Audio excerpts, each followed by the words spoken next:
Welcome to another one, ladies and gentlemen. We're here with the big one. Yeah. My bro said we mustn't sleep. We stop sleeping. He looks like he's well rested. Yeah. He looks like he's well rested. But we can forgive him because that was the old brew. Yeah. We're alive. We're here with Sizwe Alakine. What's good, my brother? I'm chilling, bro. You alright? Nice. How you feeling? I said no sleep, but I didn't say don't take power naps. Don't take power Take an 8-hour power nap. Yeah. How you feeling, brother? I'm good, bro. We've come to, we're really close to the end of the year. I see it's like, this is the 23rd of November. Are you serving more music? Oh, you just served the album, so you don't have to do that, right? I do. You do? Yeah, well, I mean, at least in this culture, you never stop. Oh, you know, yeah, at piano. least in, man. In piano, it never stops. There's no deadline, you know what I mean? Yeah. Also, everything moves so fast, so you can never really hold on to anything. It's like I've got my bullets out. Yeah. Now I need to jump on all the other bullets, Yeah. you know, that are coming out as well, you know, to be a part of that. Yeah. So yeah, there's some bullets. We got something coming up, really do. Damn. Obviously we just dropped something with Zandy. That's doing pretty well actually. Yeah. That's Riky is incredible. Yeah, right? Yeah. It's such a cool song. A personal favorite, to be honest with you. Yeah. They said you did that a year or so, 2 years ago? It's true. I think maybe even longer, man. Zandy did this beat with T-Man SA, so I think he did the drums. Shout out T-Man. Yeah, shout out T-Man. Yeah, nigga hard. Hey, mara sokolisile wena ngama separate. So yeah, they did the beat. Zandy did the beats. T-Man jumped on. He piano-fied it. I think he added that scoopo in it. Yeah. And then whose phone is that? Yo, turn that shit off. Song. Okay, that's good. So yeah, he did this beat with T-Man SA, and then he sent it to me, and I heard this thing, man, and I said, yo, and I said pro kid. I kept saying pro kid. Yeah. But how do you get there? Like to me, like pro kid is a couple of steps ahead. Yeah. In my level of hierarchy, in terms of writers, in terms of style, the creativity. It's not easy to make Upro Injaya Mungisan in the SPCA work. Yeah. You know, it's quite a tricky thing. So that took me a year to kind of like listen to enough music and enough content. I had to listen to a lot of Kasi rap, you know. I listened to a lot of kids from Soweto. If you go to Speaker Freestyles, the Sotra Freestyles on YouTube, there's a lot of these kids that do Kasi rap. They do this thing like every day. So I had to actually even go listen to those kids and say, oh shit. So like this. Yeah. So yeah, it took about a year and a bit, you know, because then the first thing I did the hook, and then after the hook I struggled with the verse. You know, but somehow I always believe there's no other way. This song is such a good song. This one does not need me to sell or to oversell or to overpush. Like it just feels like what it is. It feels like nostalgic, old school, classic Kasi rap. But now it's piano and infusion. Let's get to it, right? Obviously you caught a stray, you know, when Lemons dropped. You were, was that really my stray?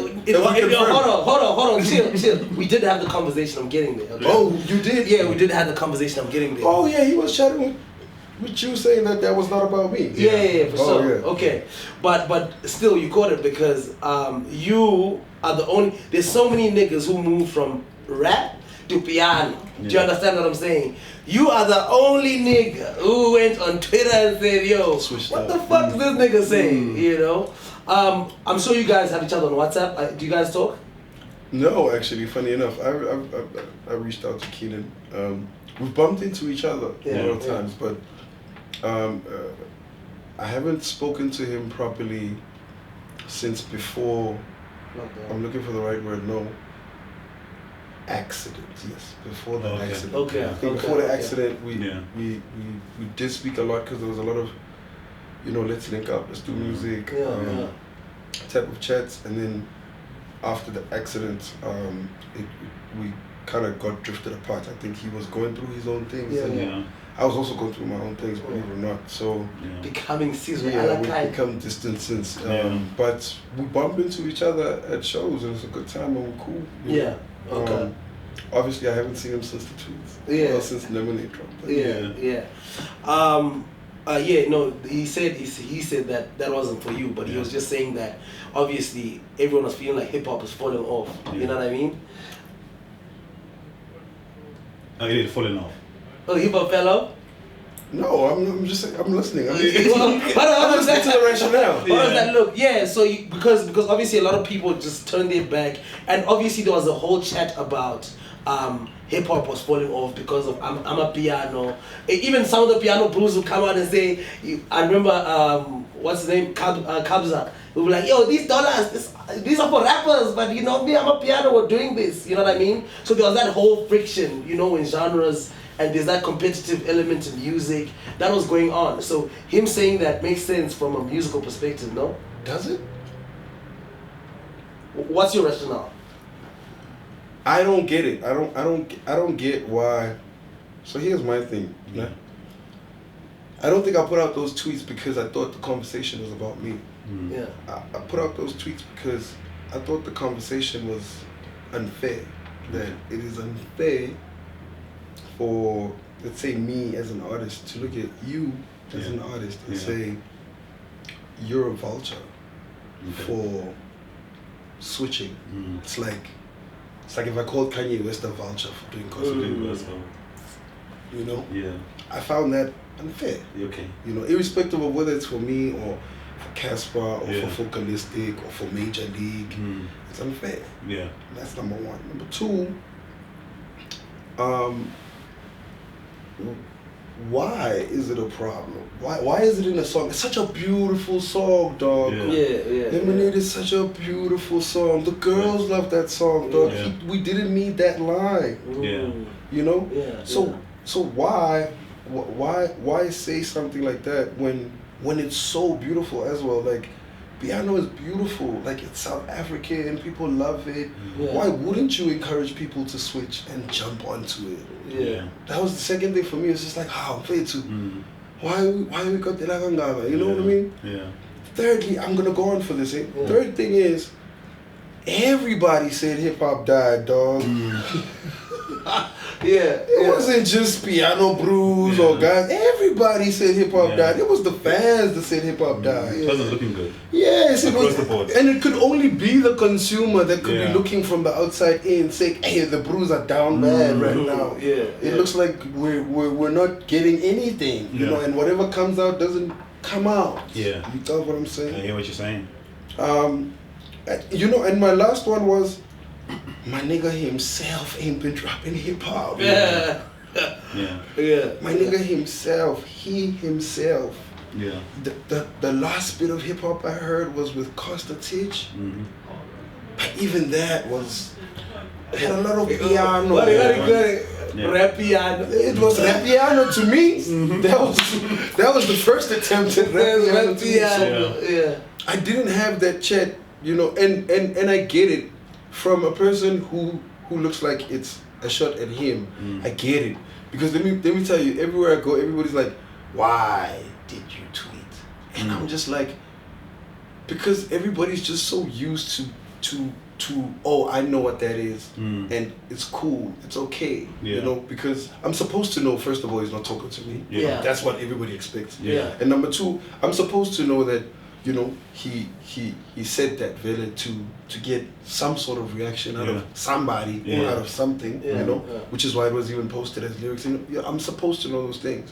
But at the same time, I feel because of the space that I'm in and because I'm seeing these kids on both sides trying to come together and mix this thing, I felt compelled, especially because I know him personally, to be the one that says, dog, who are you talking about? And are you saying that those people are all vultures just because they embraced something South African? You've been embracing South African and black content your whole life. You know what I mean? As a colored brew yourself, you're the one who's embracing and has the gassy quotes and lines and, you know what I mean? You've got Chiga Machiga all over the video. That's black culture. You know what I mean? Now black people are embracing black culture.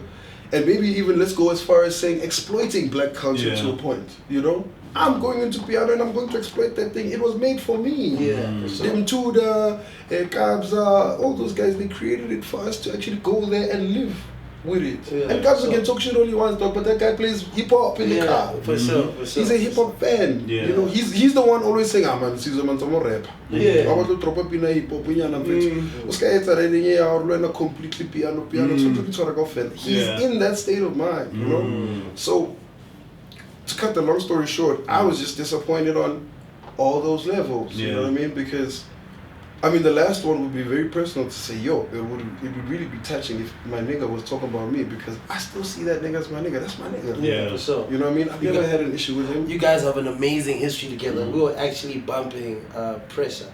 Yeah. You know, that was, you know what I mean? You guys made incredible records together. Yeah. Bump the Cheese on remix, for sure. It's my nigga, but it's just, for me, I felt compelled to openly put it out there that that part like really does it's disappointing. It's disappointing. You know, it's crazy because me and Daryl had a conversation a couple years ago about your appetite for piano and stuff, and like the one thing that stood out to us is that, like, I think because you're a parent now, you know, outside just these are the 4 things that you mentioned, you have a responsibility to provide for your kids. You know what I'm saying? And there's a point where it's like, yo, if this is what's going to put food on my kids' table, this is what I'm going to do. Yeah, I hear you. Because it's like, you know, even if I was, even if this is where the money is at, I'm going there. What's wrong with that? You have mouths to feed. You have kids who are looking up to you. They don't care whether you're sticking, you know, you raising the hip hop flag through and through. What you know what even confuses me?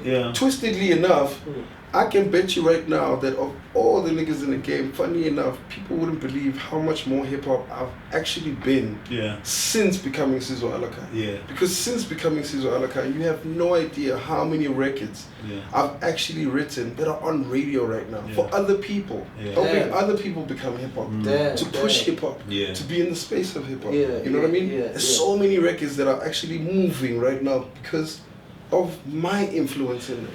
You know. I'm getting plaques through other people. My point is that is a great answer, because I think one of the things that brought down hip hop was individualism. Everyone was being an individual and trying to hog the shine for themselves. You know, obviously, like you songwriting and working with all these other artists, helping them get in the game. That's very selfless, you know, and allowing other people to shine. So, I mean, and good business. And doing good business. If you can rap and you're not a star, right, fellas? So, and you know, bro, I'm also very curious when you move into spaces, because you're one guy who wears many hats. You've done presenting, you've done hip hop, you're doing Amapiano, you know, you've had cameos on TV, you've done a wide variety of things. What do you respond to when people ask who Sizwe Alakine is? Who is Sizwe Alakine really in 2022? What do you respond to? What a cool question. I need to think about that. Well, I mean, for the most part, I think under those hats, maybe for some strange reason it's necessary, or maybe that's why it's necessary for me to always box those particular individuals into different names. You know, to say there's a reason, you know, that Ghost writes for so many artists, including Sizwe Alakine. Reason is Sizwe Alakine's ghostwriter. But then there's Sizwe Alakine, who's an actor, a presenter, and then there's C's in other streets, which in advertising is the creative, you know, culture specialist, and that's where I go and do the thinking stuff. So I think that's why I have to box them in different hats. You know, Sizwe Alakine is literally the king of rap piano, and that's it. You know what I mean? He's the lord of it all. You know what I mean? But in all those different spaces, I have to come as a different person, because growing up, I grew up under people like Fresh, man. You know, I was lucky enough at 16 to come into close contact with people like DJ Fresh, with people like Proverb. People who've always believed in being more than just one thing. You know, people who always believe to be present in all senses. You know, you see them, you hear them, you touch them. You know, so they give you the full-on experience. You know, remember DJ Fresh was on TV as a presenter. He was a DJ on radio. He was a DJ at clubs. He was an artist dropping music. He was a record label executive dropping other artists. He was a brand ambassador at some point. He was the you know what I mean? Like, so those are the first guys to like paint it out to me to say, you can't just be one thing. You know, because one thing goes wrong. You know, screwed. So for you, like, are you comfortable with Reason existing still, or is it a closed chapter for you? People think, you know what the funny thing is? None of it doesn't. Sizwe Alakine can't exist without that Reason. Street. The conversation always starts with, but what about? So what's going on with? And then you know, I mean, we've literally gone into that as a chat to say, dog, so since you switched from, you understand? So you can't, you know. I embrace it because I started realizing, I think maybe after the first 2 weeks after the McG podcast, because actually I think that's when the word got out, you know. Before it was just a conversation in different music spaces, but I think then after I sat there with my vendor Troublemaker, then people started having this chat to say, listen, my brother, to me, you'll always be Reason. You know what I mean? Shit, you know what I mean? In fact, let me tell you a funny story. I remember there was this one gig I got booked by Reba, Focus manager. She had a gig in Pitori, and on that day, funny enough, on the stick, I only had the piano stuff, you know, and for some reason the hip hop stuff couldn't load, so I said, okay, let's just do a straight piano set, you know. We rocked the piano set. Hey, we're doing Telly Logo, we're doing Amapasa 6, we're doing Kandashi. So, hey, my man, this guy walked up to me while I was on stage. He said, my man, what is this thing that you're doing, Chief? Do you know who you are? Do you know who you are? Wow. Shit. I need to dispose of this. He said, my man, do you know who you are?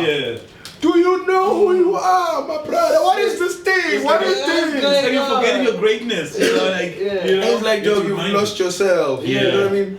So I said, oh fuck, I always have to consider that guy in the crowd now. Oh really? You know, from that day I made sure that I always bring back the hip hop stuff. I bring back the Reason stuff in the set, you know. So we'll go, and then in the middle of it we just switch on you, and then we go back and come back with it, you know. And I think it helps contextualize, because then everybody gets a moment. So that nostalgia. That nostalgia. If I was to ask you in 2015, in 2022, you're going to be one of the biggest Amapiano artists in South Africa. What would you believe that? What would your reaction be to that? No way. 2015, I was doing Yippee-Ki-Yay. I believed it.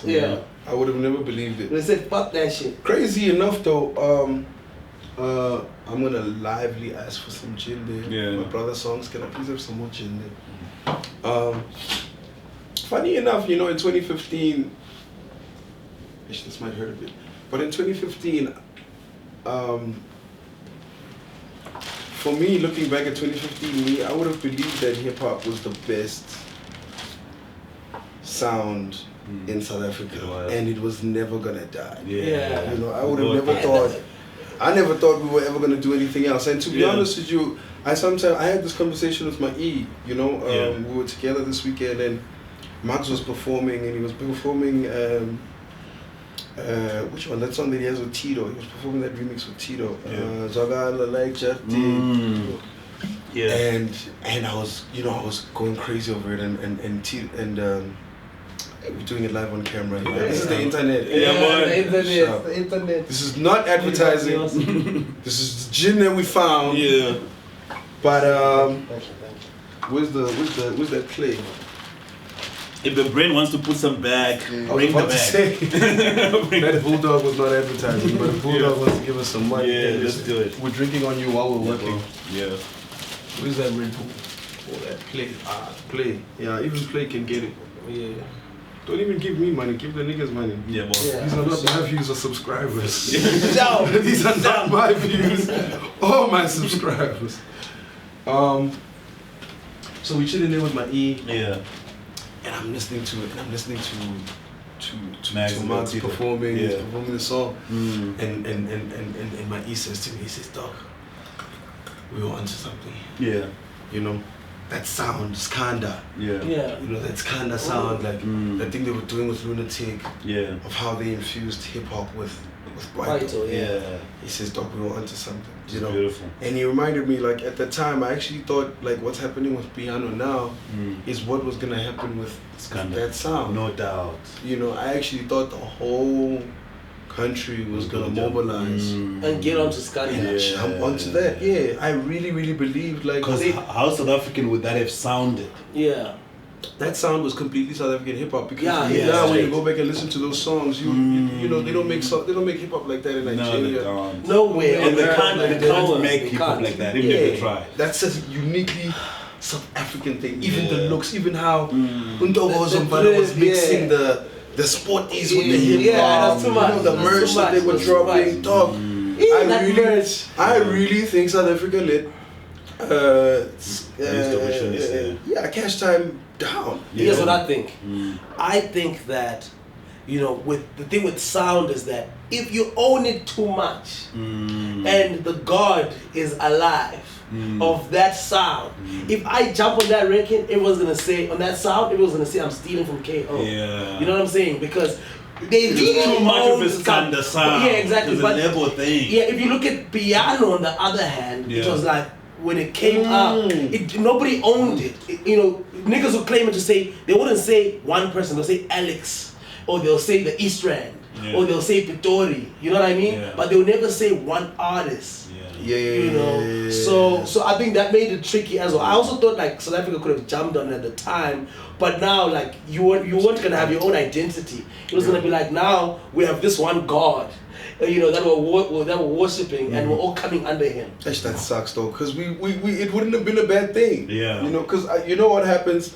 After some time, they evolve it, you know. I look at, you know, how even the lock drum got introduced to piano. Like, original piano doesn't have... The lock drum. It's another type of, like a specific type of house. For sure. But it's been evolved, you know, with those little nuances. Now we've got Bacardi, now we've got... Who's the lock drum god? TRP. Hey, Tina, I went to Amapiano. The information it's all from the sources. AKA TRP. Oh my God, I wish to work with that guy so bad. Damn. Yeah, he was. Dude, come on, man. Let's do this. I can't say he invented it. I think he was one of the first people to explore and play with it and put it on record. Yeah. And then everybody went with it. And then it evolved, but it's still not coined as. But look at that. You know, I'm even looking at the beauty of. Like specifically like something like Bacardi, you know. That's something I remember watching Fellow and Mellow and Sleazy intentionally push to say, Joe. I don't know whose phone. It's probably my phone. Everyone's worried like, I hope it's not my phone. Or turn the ringer off, man. Just switch it off. I remember watching Fellow and Mellow and Sleazy, even in their own separate corners, intentionally create Bacardi. You know, to say, Joe, from Pitori, and this is what moves, and it sounds nice if you blend it with this. You know what I'm saying? But everybody else is going with it. You know, you've got guys from Alex doing Bacardi, and a lot of them from Pitori. You've got guys from Tembisa, got guys from all over the world now pushing Bacardi, pushing Skicha, because those guys created it for it to go. Everybody. You feel me? Yeah. And you're right. I guess even with hip hop, there's a lot of you're biting. Yeah, you know, as opposed to it's a sound, right? But it's like I don't know then how we were ever gonna get to a point of having like trap. You know what I mean? Because trap is in Atlanta. You know, trap is Atlanta hip hop. You know. And for it to grow, people outside of Atlanta have to play around with trap. For sure. You know, New York hip hop. That's such a great example because the birth of trap. A lot of people argue that T.I.'s trap music. You know, but then he didn't call himself the trap god. He didn't. Yeah. Well, I mean, I guess because there's other trap gods. If you really think about it. No. But what I'm saying is when he released the album Trap Music. You know, he kept it moving, and then trap became a thing. Only like 10 years later, he came out and said, "I'm the originator of trap music." You know what I'm saying? Then that became a whole argument. Yeah.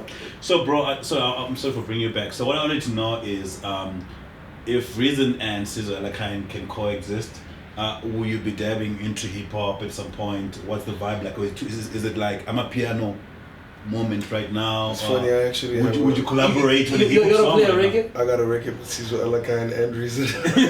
Oh wow! Oh wow! That's genius. I'm such an idiot. Sometimes I say this shit to myself and I'm thinking, fuck. I'm actually doing this shit. Yeah. There's a couple of records. I mean, the DJ Kmo joint, the DJ Kmo joint with Musa Smith. And that record, the credits. I love that record with the where the brew calls you. What's that brew's name? He was trending on social media. Oh, Land Rose. Yeah, Land Rose. That record with Land Rose. So it's only after Land Rose that I was like, for now, let me actually just say everything is Sizwe Alakine. Okay. I don't think this is the right time for me to still choose. have some. Yeah. Because I like the. Let me tell you something. There's certain. We're only having this conversation, and we have it so many times, and I have it on so many different occasions in different ways because of. Somehow it's Sizwe Alakine that makes me realize the value of what Reason represents in culture. You know, because it's always such a topic to say. So do you ever want to go back to that thing? Because that thing is actually a thing. You know what I mean? And I think I don't want to let go of it myself. It's like it's such a cool thing. So more than anything, it's a huge compliment to even have people put you in a space where there has to be those conversations. Yeah, because if you were a whack rapper, we don't want to hear that. Yeah, people will be like, yo, this was the greatest decision you ever made. Because that other shit was whack, bro. Like, yo, great going. You know well done. Don't go back. 100%. People could have come back and said, yeah, so it's such a compliment. Well, it is. I find actually, because it means that there is enough people who have an appetite for that, for Reason, and there's enough people who have an appetite there's just Sizwe. Piano's just playing so much. You know, Reason represented hip hop, nigga. He represented hip hop. So niggas, when they miss hip hop, it's like, yo, where the fuck is Reason? I also wondered, man, because if we're being honest, at some point, I won't lie, it started feeling like a little like, oh, there's no appreciation here. There's no reason for appreciation. There's just no appreciation for this thing. Like it's here, and you niggas like are overlooking it. Like, okay, fine. So let's take it away. And see what the game looks like. Without me. You know? And that's not to say, oh, you know, there isn't an A-Reese. You know, there isn't a Nasty. Or there isn't a Landrose. You know, or there isn't a P-Dots. There isn't a Blacklist. It's not to say that those... Oh, no, they are. But right now, there's no reason. And I think it's worthy to think about. You know, it's something worth chatting about. To say, yo, man, there's no reason. But also in retrospect, sorry to cut you off, but in retrospect, you know, I think... Because sometimes it feels like the appetite isn't for Reason, but if you reflect on the past few years on SA hip hop, the appetite wasn't for SA hip hop. There wasn't so it's easy to feel like it's I was a part of the whole shot. We all took a shot. And personalized it. So to say that, like, because maybe even if you were not getting as much bookings as you were getting before, you might think that it's because your music is not great, but maybe it's just because the appetite for SA hip hop is not there. You know what the flip side of it all is? Come to think of it, me even doing the piano thing was also somewhat a bit of a mistake. It was almost like an irresistible calling, because weirdly enough, when I was exiting, my rationale in my head was, it's actually time. And by exiting, I mean like when I was leaving hip hop, because transitioning to Amapiano. It's not like I was transitioning to Amapiano immediately. You know, there's a gap. People don't actually realize there's a whole entire gap year. In fact, just slightly before COVID. Where to me it was like, man, I think it's time for me to migrate into another industry.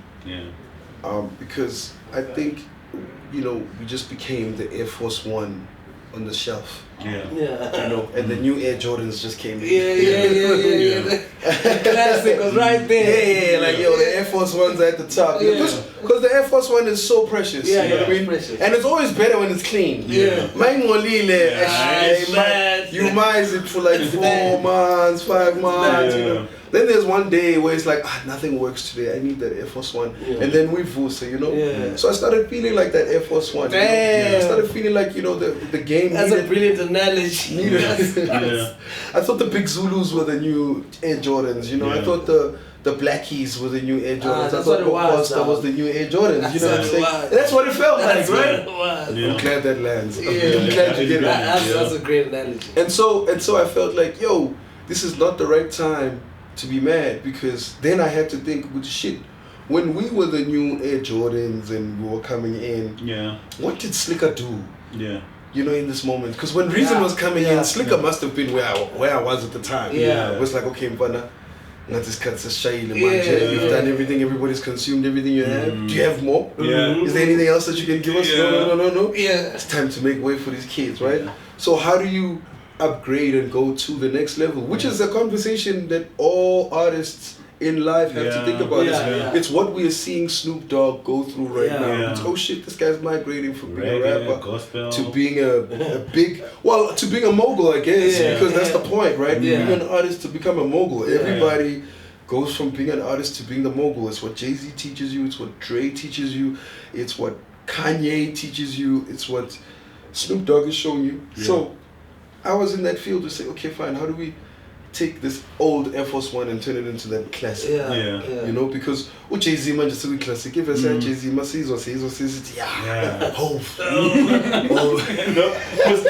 He's not here the whole year. He's not competing with everybody. But when it shows up, you say, I feel like that verse. And we're chowing that verse for a whole month. And we had a whole conversation about Jay-Z for a month, dog. In 2022, dog. Jay-Z brought out the hot minds, dog. We've been chilling in the corner, minds, and saying, now we started seeing them in the posts, which ain't in the beds.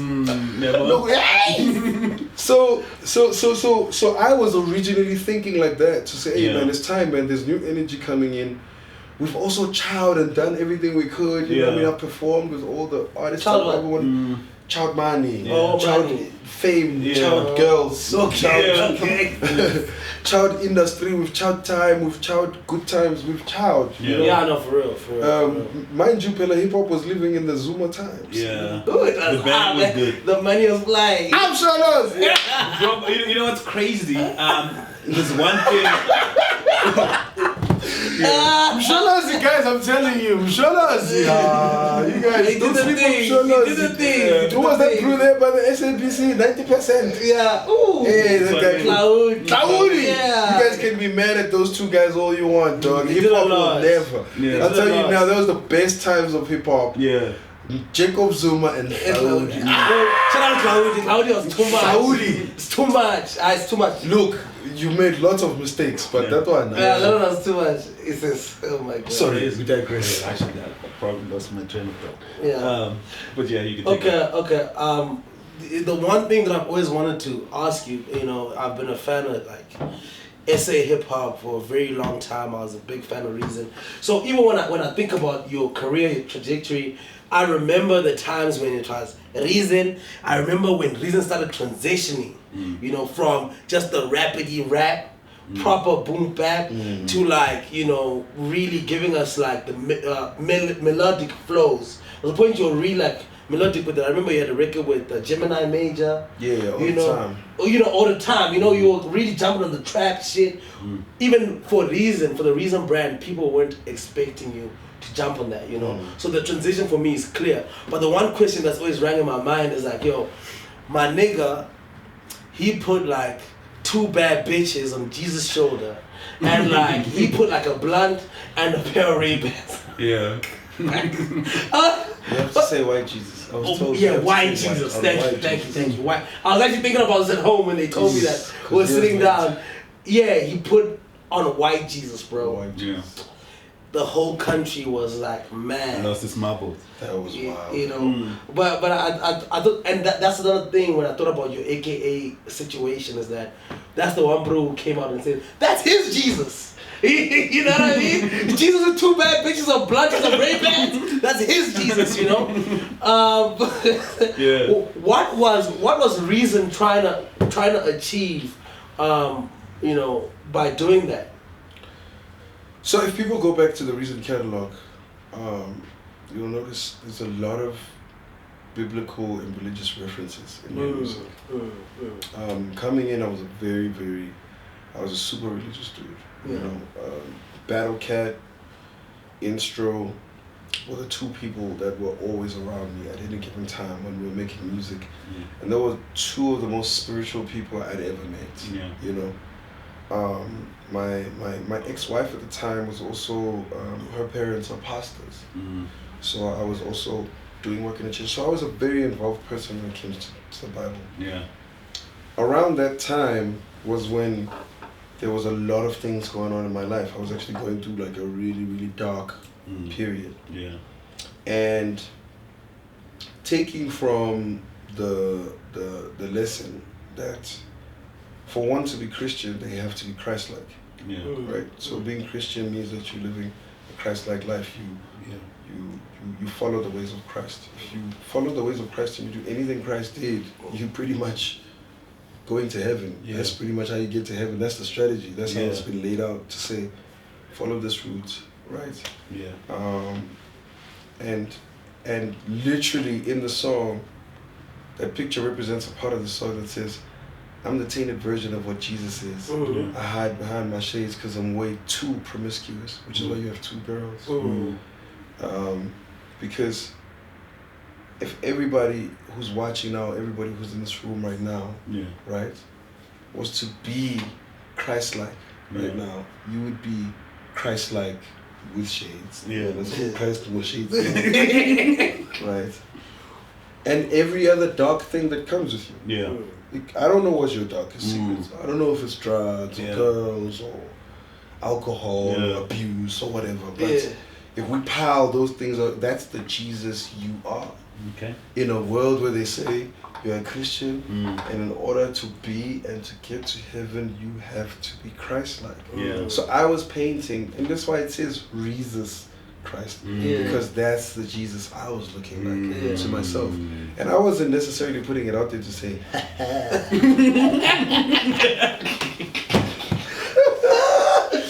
I put that shit on. So go listen to that verse, the realest verse ever, TRVE. No, that shit was hard. That shit was hard. I'm hacked. I'm sad. Being the person that I am and where I come from, I'm actually hurt by it, you know? I'm feeling guilty because that is the Jesus I am. The Jesus that pissed everybody off. You know, the one that everybody couldn't stand looking at.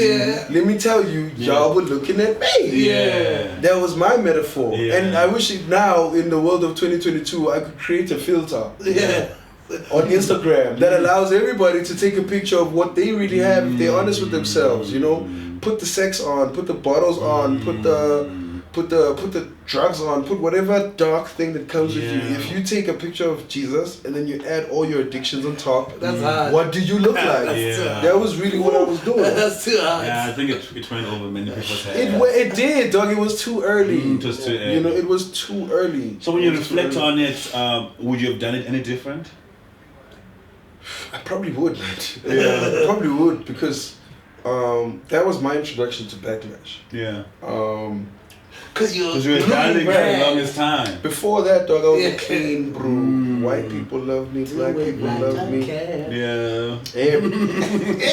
Listen, I was the innocent guy in the room. Okay, I spoke good English. I showed up on time. You know, I mean, I was the one rapper that everybody thought this guy is the one. We like him, we support him, we're with him, you know. And then that image came, and people thought. And if anything, you know, I had a very good lesson in symbolism in this country. You know, it taught me a very, very big lesson in symbolism to say, listen, like this to me is just a logo. It's just something on a phone. Really, it's just a brand, right? Mpana, post this thing as a banana with a bite. or post one with another bite at the bottom, there's somebody out there who's gonna be so touched because they're so attached to that symbol. You know what I'm saying? And that's why I say white Jesus, because people are so attached to the symbol of white Jesus so much. For sure. To say that, yo, I can't undermine, just because I believe in black Jesus, and I believe, first of all, that was just a picture, dog. Like, for sure. Yeah. Just an image. I was just trying to translate in everybody's house. I can't undermine how someone else looks at that thing and they're emotionally and spiritually attached to it. I can't. Yeah. That's one thing I learned from that, to say, dog, don't take it for granted that people are actually holding on to that thing just because you don't believe it. You know what I mean? You may not believe in some of the things that are in the Bible, but like, you not believing in those things could greatly offend somebody who does. You know, and you can't undermine that. You can't undermine things that people believe in. Yeah, for sure. And some of those people are decision makers who actually impact your bag. 1 year after that. Yeah. What bad, dog? Let me tell you, I think we had about 250K in the system on our way into our account when that thing happened. Yeah. Damn, it disappeared. We had this deal. We had but around the time there was Periscope was coming in at the time, before Instagram or whatever. We had a Periscope deal where we had to put together a music video live on Periscope with our fans. Yeah. We had so many, dog. There were so many deals in the system. Man. Yeah. So keep on this shit. Everything got pulled back. Yes. I think we lost 250K in about a month. That's crazy. So are you still going to church?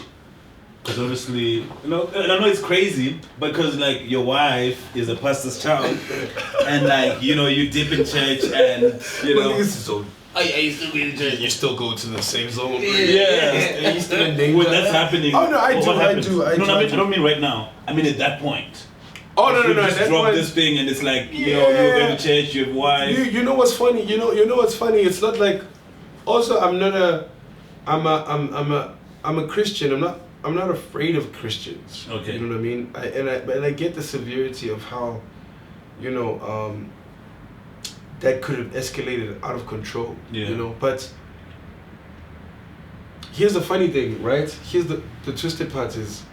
Yes, I am going to church, but me walking into church in those days, you can't start the conversation with me because I immediately look at you and say, dog, if you know that part of the Bible, and you know the part of the Bible that says, if you meet a lost soul, you save them and not judge them. And let's start with save me. It's not emotional. It's Christian instructions. It's the rule of being a Christian. Dog, if you bump into a lost soul, you don't fucking judge that person. It's important for you to not. In fact, you're being sent out. Regularly, you're supposed to be sent out to go find lost souls. Yeah, like the Jehovah's Witness. Yes, you're supposed to go there and encourage them and teach them about the Word of God and teach them about why God loves them. And it's just that for me. We are Georgia. It's fair. We are Gamma. Then you're a fake Christian. I'll tell you straight. You're a fake Christian. You're a fake Christian. It's just that for me, the reason why I kind of slowed down in church is because when I was growing up, that's the place I felt most judged. To be honest, like at church, like people really judge you, especially if you're not like the ultimate child. If you are like this kid who's so into hip hop, it's like what are you talking about hip hop? How about you go be a lawyer, because hip hop is associated with this and that. Whoever they saw, whoever got shot, or whoever this happened to, So Christians, I'm a Christian, but like when I was going to church, I felt like, damn, man, like. That's where you get judged a lot. They don't. That one doesn't really apply. I don't know which church that actually happens at, where they see a lost soul and they feel like Christians feel like, we have to help this soul. It's actually that's when the human overrides the Christian. Yeah. Because as a human being, it's always easy to judge somebody, dog. You see somebody going through shit, you say, that's what humans do. But like, dog, the guy's disabled. You understand?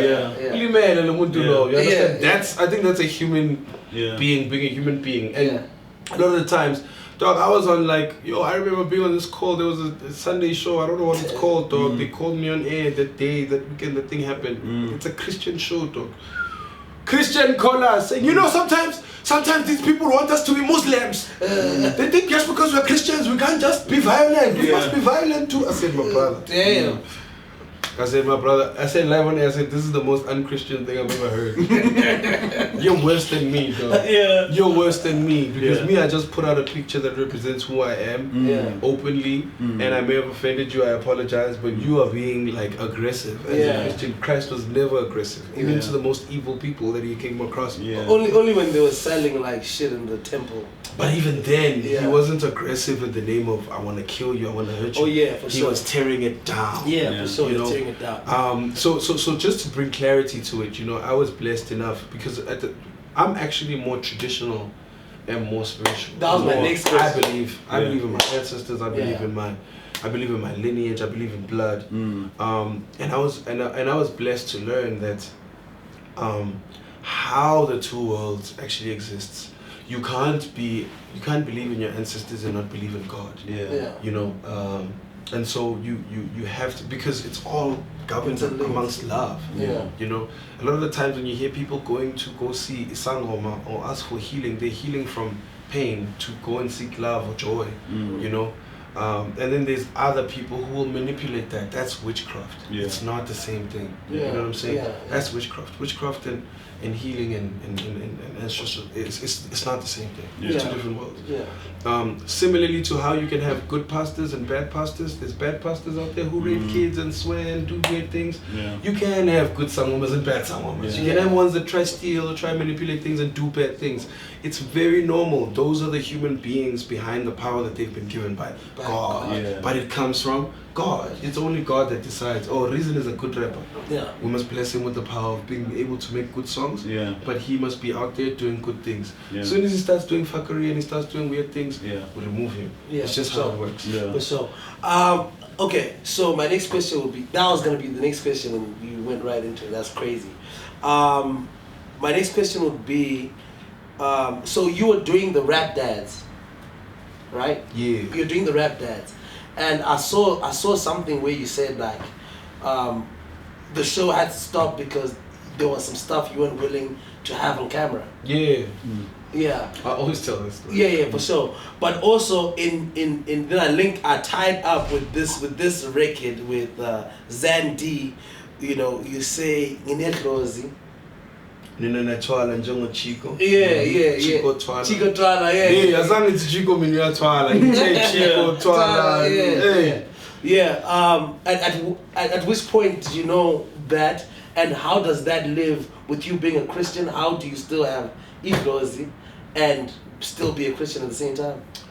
I won't lie. My relationship with my ex, my relationship with Lutz actually introduced me to African spirituality. African spirituality, if you want to call it that. Let's not call it traditionalism. I never really know, because when you say cultural, it's not right. When you say traditional, I think African spirituality. Okay. Yeah. African spirituality. I think that relationship played a big role because she was a very super spiritual person. And then also introducing me to people who were teaching her about it. I then started to have a wider perspective. I started to understand it. But there was this one great Mkulu, Tatunziga. Very, very cool dude who not only was a healer, but he was actually a biblical study student. So he studied the Bible. Yeah. If I'm not mistaken, he did theology somewhere in America. I don't want to throw these Harvards. Like Joshua Mabonga? No. His name is not Uncle Josh. No. Okay. This Tatunziga. Okay.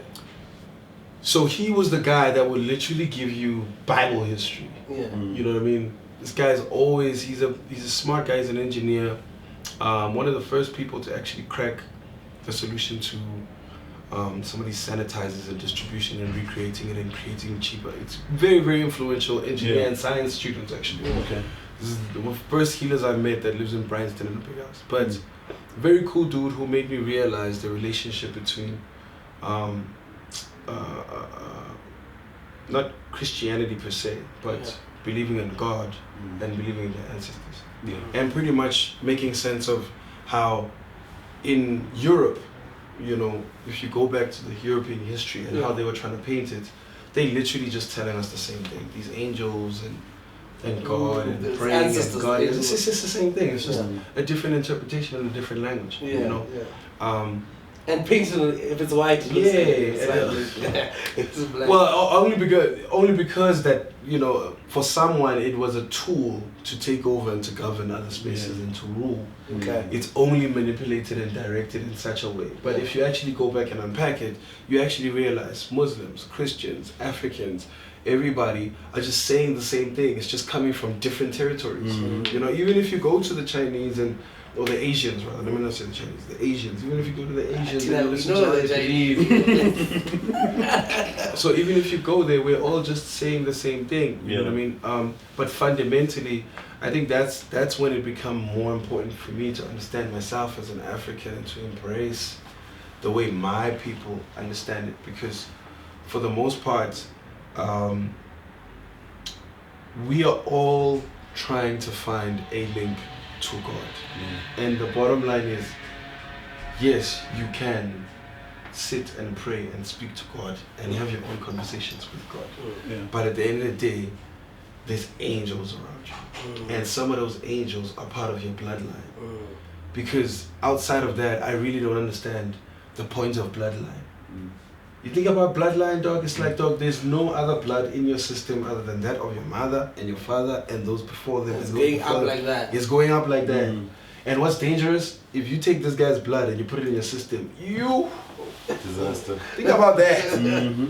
Hey, chief, you inherit this guy's bloodline. You inherit this guy's bullshit. You know, you inherit, and blood is not a joke. Blood, water, the soul. Like, those things are not jokes. You know what I mean? Have you ever looked at water? Thought to yourself, fuck, what is this thing, dog? It's see-through, you hold it, it falls, it glides, it can steam, it can fall, it can break things. It can be ice, so it can be ice. So, yo, dog, water is a very crazy thing. You know what I mean? So, things like that, my African spirituality made me understand those things much deeper. Made me understand nature and, you know, being African much deeper, you know. But I'm a big firm believer of the Bible. You know. It's fascinating to hear like how you have been able to like embrace so many facets of life, and almost in some instances very conflicting areas of belief systems. You know, because a lot of people are either Christian, pursuing Christianity, or pursuing African tradition, and those that find themselves existing in both worlds can come across as... Doesn't it sound like the piano versus hip hop? It does. It does. It does. So don't tell me I switched up into Baba. Yeah, both. But you know, I was just looking at your album, and I was just fascinated by the album cover, because there's like so many elements. Like, you know, you're rocking the album cover right now. Yeah. And there's so many elements to your album cover. And, I would love for you to walk us through what do those elements represent to you. First of all, shout out to Samu Disney, Samu Mashaku. He calls himself Samu Disney all the way. He designed this artwork. Sorry, I'm burping. No problem. So, the idea around this album was, you know, the Alakine world is literally my world. You know, and I say my world and I say Alakine world because, you know, my desire to go into piano was that I wanted to make songs that speak to me more, you know, only because, you know, if you look at the genre, a lot of the stuff is always good times, it's always fun, it's always parties, and a lot of the times, you know, I relate to those songs, you know, I relate to those vibes, you know, but there's not enough, like, Nana Tula, you know, those songs, you know, for me, are like, you know, the deep ones, you know. You know, the stuff that Sampling Soweto was doing, you know, when he was doing the piano stuff with Bori, like, those vibes, you know, I was into that, you know. So when I was doing Alakine World, I wanted to create this world that represented all the things in my world, you know? And literally just covers everything that you get in the album, you know what I mean? Like the money, you know? You know, the dice, you know, playing games, taking a chance in life, you know, the All-Stars. We all know that image it represents. I had to look at the battle. I had to look down there. Well, I mean, man. But look at this guy. You know, the like all these elements. But for me, it was more about, you know, which part of this represents your world. What car is that? What is the VR6? VR6. Yeah, VW VR6. I've always wanted a VR6. There's only one thing missing there. 2 beds. No, there's a bed on top of the VR6. the bed made it. Oh, there's one bed. One thing is missing here. What? Gush, piano, gush. Everyone's rocking gush. I don't believe in it. Gush. I don't believe in that thing. What is that? I don't believe in that thing. Yeah. Fuck, man, I might be ostracized for it, but fuck it. Let's go. I don't, man. I don't because... so my whole life I've always been a stylish person. I can't claim to have been a fashionable person. Because I think going into that world makes you a person who is obsessed with fashion. You know? Like so you're obsessed with raps. Yeah, I'm obsessed with rap, but I'm obsessed with fashion. I'm obsessed with looking good. And I don't believe that, you know, looking good always has to be expensive. More often than not, it's not really that expensive to look good, you know? So I don't. I've always had something else better to spend my money on other than, you know what? And my biggest buy, I'll tell you, the most expensive things in my life that I've ever bought is only 2 things. It's cars and cologne. Those are the only 2 things in my life that I'm willing to like break the bank for. Okay? A beautiful car. I spend a lot of time in a car. For sure. I drive a lot. I move to places. So being in a beautiful car for me it's important too. has always been important. Standard. Smelling good, only because I know girls like it. You know what I mean? Girls like it. I've had days where I didn't bath. Probably left the club, got on the plane, landed, went straight to a situation. Cologne, little confused. What a fafa. Oh my God. You're getting late. But the point is, I've never believed in expensive clothes and expensive things because, you know, I grew up around, you know, people with money. I grew up around a family with money. My family directly didn't really have a lot of money, but I had, you know, so I never really got the clout that it gives one, you know, because there's a lot of clout that comes with it, you know. A lot of clout. Yeah. It's like that one guy who was saying, dog, why do you drive a BMW? You drive a BMW because of what other people think of you, of BMW. It's not because of what you think of a BMW. That guy was wrong. I love the new BMW. 1 Series M35. It's too much. 1 Series M35. But anyway, I digress. The point is, you know, I've just never been interested in the brand making me look good. Because I feel like everybody, you know, or not everybody actually, it just felt like that for me, you know. So Sizwe Alakine wears local brands. He wears local clothing. I'm either in, you know, some local brand 80% of the time, some local brand or Pumas. You know what I mean? That's really what I believe in. And Puma only because they really have supported my transition as an artist. You know, it's a brand that they saw the vision. They saw the vision, they saw the vibe, and they pushed it and they went with it. And even the guy that works in those spaces. And this is actually something that I think we need to talk about. I think this is something we need to talk about a lot, you know, especially coming to this chat is, you know, we need to actually just wake up at some point and realize like a lot of the things that are happening like 5 years ago, they were being done by the people we used to look up to. You know, we're doing things that people we used to look up to used to do about 5 or 10 years ago. Facts. 5 years ago, you were looking at somebody doing exactly what we're doing now, exactly what I'm doing now, and saying, I want to get to that point, you know? And so, it's cool to know that I can walk into Warner and I know the people that work at Warner personally, you know, outside of Warner as a corporate from America. I can walk into even Universal and I'll bump into people I know. I'll go to Sony and bump into people I know. I'll go to Play offices and bump into people I know.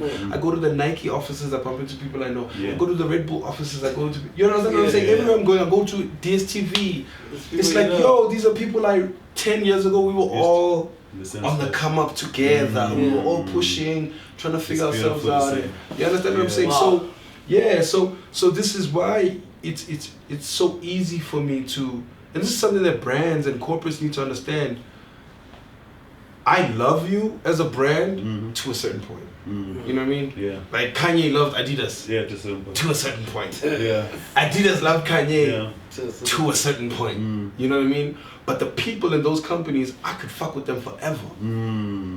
You know what I mean? Yeah. I could fuck with those people forever. Niggas move from your company and go to another company, and leave that company and go to, and I fuck with them forever. And we know each other and respect each other forever.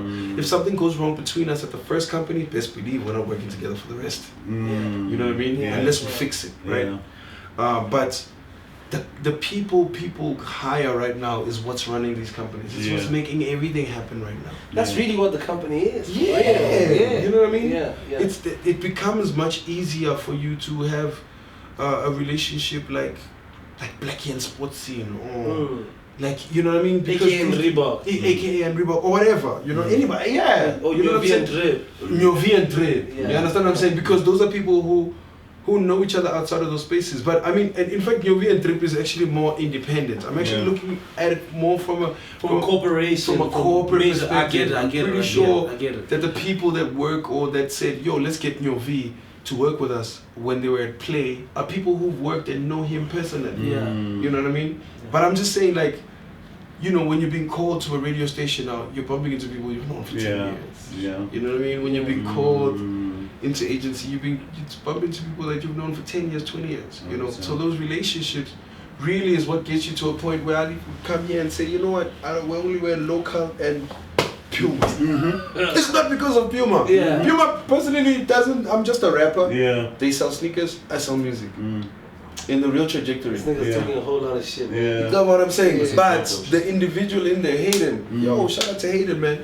A lot of, look around, dog, like, piano culture right now is dripped in Puma because the guy that works at Puma is so tight with piano culture. Yeah, for sure. That's the only way. They hired somebody who was close to it. You know what I mean? Somebody understands the whole culture. You know, bro, just I want to bring you back to something that you mentioned, that you're not very big on, like Gucci and LVs and whatever. Financially, what does it? How does that speak to your financial choices in terms of how you spend your money? Yes, you buy cars and you buy cologne, but what's your relationship with money in that sense? I always have something better looking to buy. I mean, don't get me wrong. Just because I don't say I don't wear Gucci, don't get me wrong. I buy expensive things. Yeah. You know, if you can ask anybody in my team. Yeah. I am a reckless person. Yes. I go crazy. Yeah. You know, but I value taste more than brand. You know. Yeah. Because one of the reasons is finance, right? It's just like sometimes I do look at a t-shirt and say, I don't get why it's 40 grand. Or a jacket and say, I don't get why it's 40 grand. There's a lot of like, does it come with a six pack? What does it come with? So where are the guns? You know what I'm saying? You know? Yeah. And don't get me wrong, there's a lot of stuff that guys wear and I'm like, yo, this is dope. Yeah. This is amazing. I like this. I would wear this. I'd rock this. But it's just not top of mind, dog. Like when I get a bag and I want to go shopping, I'm not thinking Diamond Walk, dog. I'm really not, I'm not there, dog. You know what I mean? Like, I really don't. I'd even buy sneakers if I have to. You know, I wanna take my kids shopping. I wanna, you know, I wanna do other things. You know, travel. You know what I mean? I'd rather take that same 40 and go to Kenya for 5 days and come back. Let me tell you guys, the thing is, this guy, he came from corporates. You understand? This guy went to school. He's not like the rest of us. You understand? He went to school. You know, he said, I'm not gonna buy chains. He vowed, yo, I won't buy chains. Look at me, dog. You know what I'm saying? Like a card. The only thing that I'd reference that I've seen you over the years was this big ass Cartier ring that you had, fucking Panther. And that was a gift. That was hard. That was a gift. The only expensive that and my tag hero. I got a tag hero from my boy Bruce, man. Shout out to Bruce. That's the only expensive shit. I got that as a gift. You know what I mean? Like, I can't, dog. I can't hold. I get confident in it, you know. And at the same time, here's the unfortunate thing is I see it a lot of times with my niggas. It's like it's the best way for anybody to respect you, I guess. It comes back to that thing of what people think when they see you wearing those things. Yeah. People do that. Some people, I see it, I know them, because I'm like, Dog, I saw you before you blew up. You're not. You know when I look at a guy like Fellow. Yeah. Let me tell you, when I see Fellow rocking Nike from head to toe, I said, that's my bro. I know that bro. Yeah. That bro. He's being himself right now. Yeah. He's being himself to the core. He's not buying into nothing else. That guy's wearing head to toe because he's a Drake fan. Yeah. And Drake is about that thing. You understand? Yeah. I feel it. I say, this is my bro. Yeah. This is my bro. Yeah. My bro's doing it. You know? I go to Kabza's house. I come outside. I see there's 9 cars. There's buses. There's Porsches. There's BMWs. I said, this is my bro. He's being himself. This guy right now. You understand? Then I come, you other guys, and see, you're just buying this thing. You're seeing Pori. Yeah. You see Pori living the Gucci life, and you don't understand how Pori got there. With the female. Musa Keys with the stylish Zara. Even Musa Keys will tell you, go to the ladies section. Just want to go to the men's section, go to the ladies section. He will tell you, say, my brother, these shoes, you don't find them in the men's section. Go to the ladies. That bro, let me tell you, when I met Musa Keys, he always used to be late for our sessions because he was at Mall of Africa buying clothes. Damn. So when I see that bro pushing that lifestyle, I come. Even him, he's not pushing brand or he's pushing fashion. He's pushing, I know he's dripped out. so I come and say that guy is being himself. Too much. But everybody else is just watching Bori and focalistic and they wanna be those guys. Yeah. You know what I mean? You know, bro, I used to watch. I'm not sure if it was like a reality show you were doing or something like that. There was this one time where you were so overbooked that you guys were considering getting a chartering like a private plane or helicopter, you know, and I think at that moment when I was watching that, you were, in my opinion, the biggest SA hip hop artist at that time. Tito doesn't believe you. He doesn't. No. Tito always. No, you were, bro. Tito always says, "Reason you've never been number 1." No, you were number 1, bro. When were you number 1? You were number 1. You were number 2. You were number 2. You were always number 2. Yeah. But like I look at that and I'm just like, damn, you know. But like you have had peaks and you have had lows, and right now I feel like you're heading towards your peak or you're almost at your peak. What does it? But what does it do to you? What mind frame are you in? Because I mean, you're seeing a lot of people buying Gucci's, and there's like a lot of spending in, more so in the Amapiano space that you're in. What are you thinking? Like, how do you reconcile these things? Because you've lived all lives. Yeah. Are you worried about? You know what? Yeah. Actually, that is so key because. It's funny, Stogie always says it as a joke. Yeah. But I think after the first time he said it was the best way to make sense of everything, right? Yeah. I treat Sizwe Alakine as a new artist, as an up and coming artist. Okay. You know, I may not say it out loud, and you may not think it when we meet and we speak. I think, but in the logic of how I'm trying to go about it and how I'm trying to, you know, see it grow and actually say, okay, actually are growing, is I'm treating the Sizwe Alakine as an up and coming artist, and in a deeper sense, this is my second chance to do it right. Yeah. Because we made a lot of mistakes with Reason. Yeah. A lot of mistakes that were too attached to things that didn't need to attach to. You know what I mean? So right now it's really about playing the game. Yeah. You know what I mean? Like, don't get it twisted. Like, it's serious but dog, we literally just playing a game. TikTok is a game. Twitter's a game. Instagram is a game. Guys. Yeah. Lemonade, it's a game. Yeah. We're all playing a game. Me responding, it's a game. We're all in this game. Every decision, every move you make is gonna create or trigger emotions or trigger actions. Everything we're doing is triggering actions. Yeah. You know, even the wrong things that we do by mistake, we're doing it to trigger actions, and we get reactions, and we get bad actions, we get good actions. But the point is, in the game, every action, you'll never do the same action again. You can play the same teams, same guy. You can pick your whole team as Messi and the competitor's team as Messi. You can play the game 5 times, you'll never play it the same way. You know what I mean? Yeah. But the fundamental and the end goal is the same. Yeah. So I feel like I've got to a point where I hit my game over and I got to insert my coin again. Yeah. And you said let's go. And now I'm saying let's go. Now my energy is saying, oh, you do this thing. Yeah. I can do it as well. Yeah. Oh, I know you're doing this thing. Before, Reason used to say, listen, I'm an artist, you know what I mean? I'm pure, you know what I mean? People gonna love me for me. People gonna love me for my raps. Yeah. And I say, actually, fuck you. Do you know what I think? Yeah. I think that I'll say Sizwe. Yeah. Sizwe's story and the way he moved, and then you put Stogie T, his OG. Like, how does that shit happen like that? Like, Tumi becomes Stogie, Sizwe Reason becomes Sizwe. You know, the whole rebrand. You know, Yeah. I think that you guys come from his school, right? How much of Under, that? yes, yeah.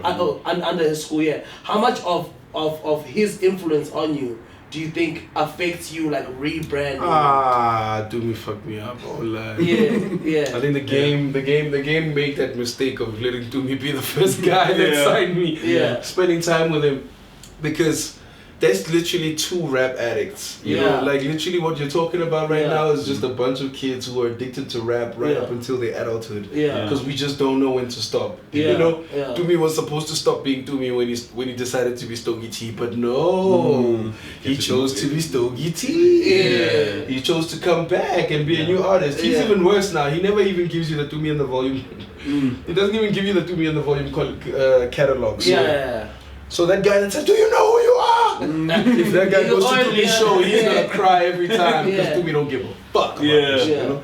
But I think that's just two rap addicts, man. There's just two kids who grew up into their adulthood just constantly craving new beats to rap on. You know what I mean? I literally just, last night, I literally just commented last night on a post that Dumi did where he used SABC TV shows in a freestyle. Oh my God, what a brilliant piece of writing, though. Like, I could create a whole thesis on that verse. That's crazy. You know what I'm saying? Like, and I saw it and I heard, and as he's just going, I'm just like, yo, man, that's a rap addict. That's somebody who just can't let it go. You know what I mean? For sure. Like, I feel like But Slicker fought his rap addiction.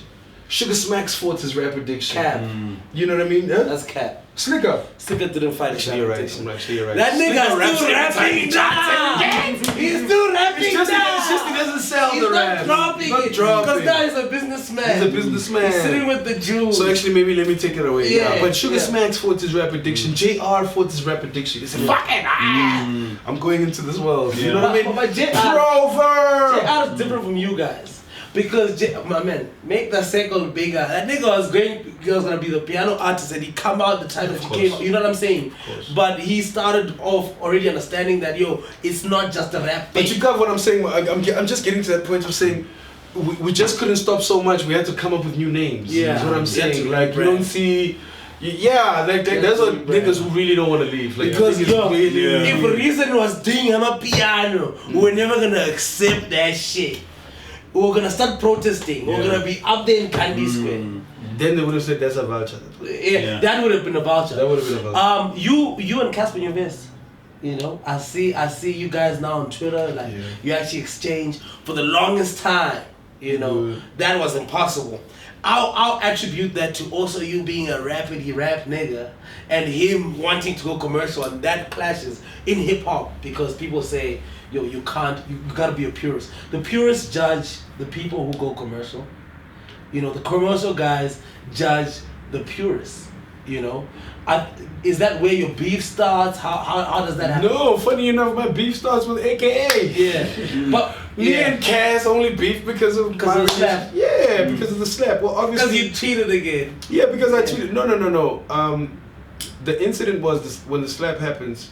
So here's the backstory. When that thing happens, what people don't know is everybody who moved, because for us to be at Kantari that night, we were moving from Analog Nights. There was a classic Analog Nights special or event that had AKA, it had Curation, it had My Gash, it had TKZ. It was a nice nostalgic Analog Nights at the time. And then from there we all moved to Kantari. So you can imagine the circle of people that moved with Keenan going into Kantari. Also then Cass, being Cass, my nigga's just like, I want to see. So he booked the table right next to Keenan's table, right, and pulled up to Kantari.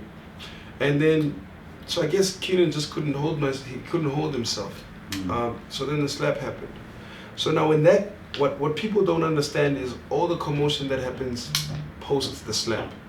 Nobody is happy that there's a slap that happened. Nobody is excited about it. Everybody is really like, why you fuck up the night? Why did you do that? Yeah. You know what I mean? And not even fuck up the night, because on the one end we all understand what you just did and we all understand why you just did it. You know, like as a man, you know, dog, if you got a problem with this guy, dog, and you want to resolve it, I can't say, hey dog, you were supposed to think better. I don't know what happened when you saw that guy. So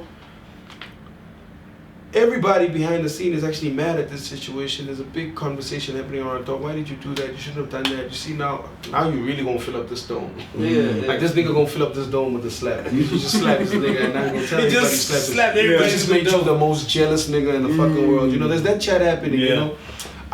Bruno V on the other side, he say, yeah, but those guys were there. Those celebrities were there. He said, if they are not telling you what happened, they're big jealous.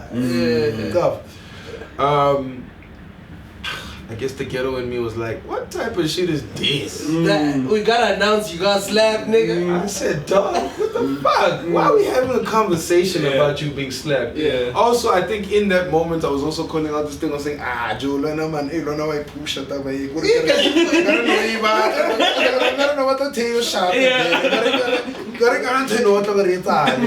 Because he was just like, no, dog, because this guy says he didn't contest. I called him, he came, I slapped him, and he smiled. I don't know ways.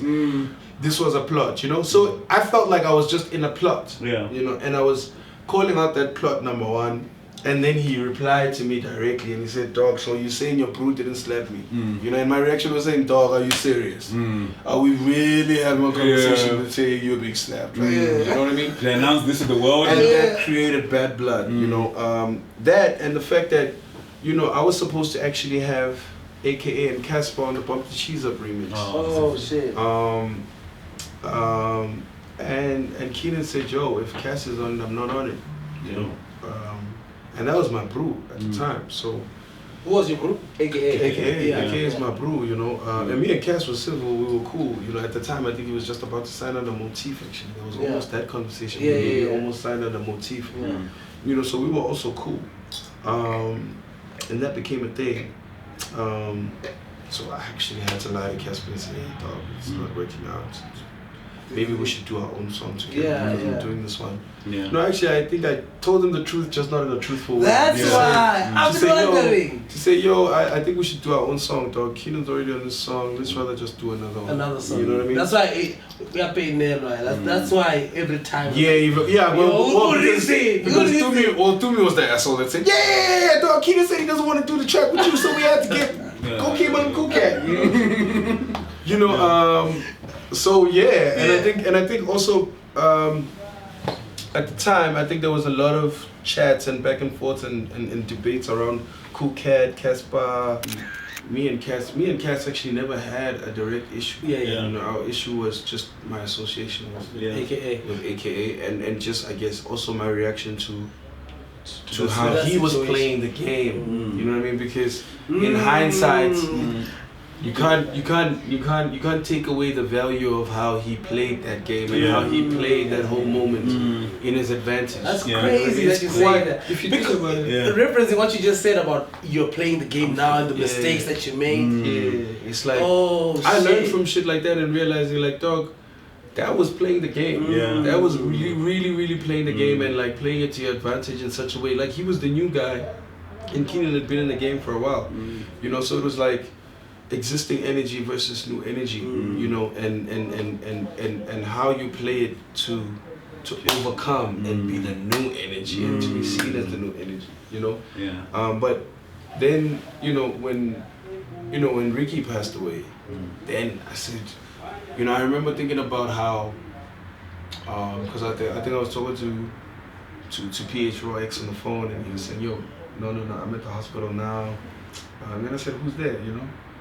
And he mentioned names, and then he said, Cass is also here, you know? And I thought to myself, damn, that's gotta be painful, you know, when you lose a brother, and you guys are not on good terms, you know what I mean, in the face of knowing that you guys are all brothers. We know they're brothers. For real. And we know they had a fallout. We know they have their own issues. We know they have their own situation. Like any siblings, like any brothers. You know, in fact, I even like the idea of even saying like siblings, you know what I mean, because only siblings would have a fight that big, you know what I mean, and react that bad. And I just thought to myself, man, that really has to be one of the most uncomfortable things to go through when someone that you really fuck with, you know, passes on, and you never really got to deal with what caused the fuck up. Because, man, right now I tell you, 10 out of 10 times, black men all watching right now, if it's not life or death, then every beef is useless. Yeah, it's useless. Like, dog, if you didn't kill anybody in my family, dog, even if you sword my mother, that beef is useless. It's just a disagreement. Come on, niggas being it niggas. could have been something we talked about, dog. Yeah. You know what I'm saying? Like, some shit is just not worth it. Even I remember even texting this bro and saying, dog, actually, why am I beefing with? Why do I have beef with Cassper? You know, even in the face of, I don't like a lot of the things he does, or I don't like the way he plays the game. I'm sure Messi doesn't like the way Ronaldo plays the game. Yeah, I'm sure Ronaldo doesn't like the way Messi plays the game. But fuck, man, you can't deny the fact that that nigga's fucking good at this game. You know what I'm saying?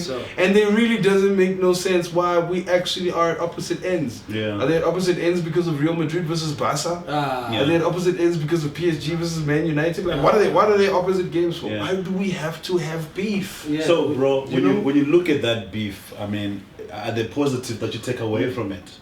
Because I mean, obviously, a lot of people credit to the growth of SA hip hop at that specific time. Do you look at it now, and would you take away that beef from the game if you could? My issue with Cassper? No, just the beef between, like, because it seems as if that AKA and Cassper thing became the center of a lot of division in the game. Listen, let me tell you, beef makes a lot of money. Beef makes a lot of people eat. Beef creates a lot of opportunity. But collaboration makes more. It makes way more. Collaboration makes way more. Collaboration makes way more. Especially coming from two individuals. I still say right now, if Cassper and AKA did stadium tours in all 9 provinces, doing a Cassper versus AKA concert, Cassper and friends, AKA and friends have a showdown. 4 songs. You think that wouldn't make more money than fights? It will make this more fight money, that they want, that they both want. Do you think that stadium gigs, Chief? You see, think about the songs that AK has done and all the people he comes with on that stage.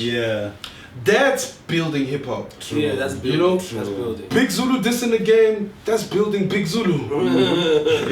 And whoever responds, that builds them. I told them and they were mad at me. I said, this thing's not gonna bring back hip hop. Hip hop is gonna bring back itself, but this beef is only gonna bring back Big Zulu.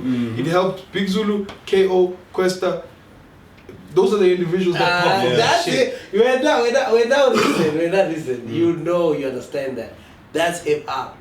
Hip hop is competitive, bro. Battling is hip hop, yes. But that is a battle, right? Yeah, but if we're talking about what would make more money, you think Jay-Z and Nas made more money being on opposite ends than being friends? No. They didn't make more money.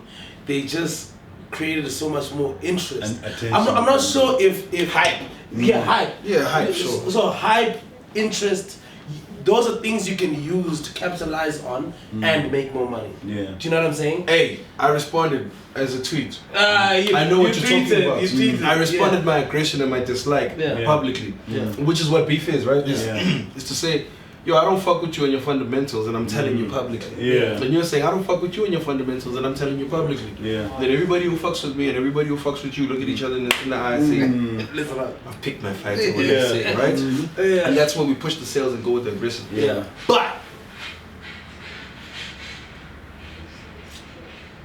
there's still Wizkid and Burna Boy.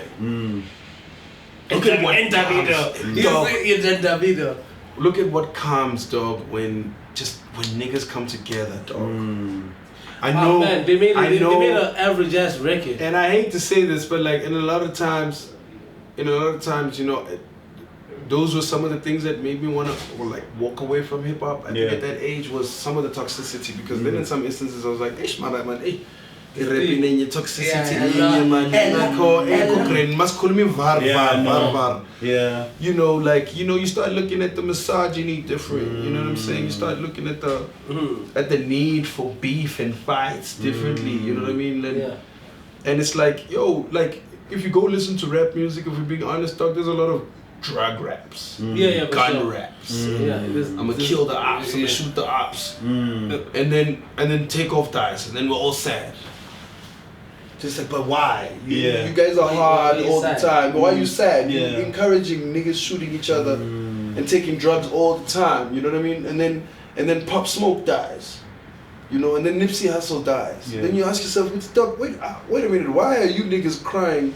When you You love perpetuate this shit in your music every day, dog. You talk about it every day. Yeah. Some of the lines you niggas say are just so final. Just like, you know, you guys are saying you're gonna kill people. You guys are saying I'm gonna kill you and your friends are gonna try to kill me and my friends. Then someone dies, then it's like, oh my God, I just did it. That shit, you know, some of those things used to creep up on me as well as dark thoughts to say, actually, this hip hop thing sometimes it's not it dark. yeah, it's very dark. Because ngara mina ngoma emcimbini kulapho umthola khona ngithi lazi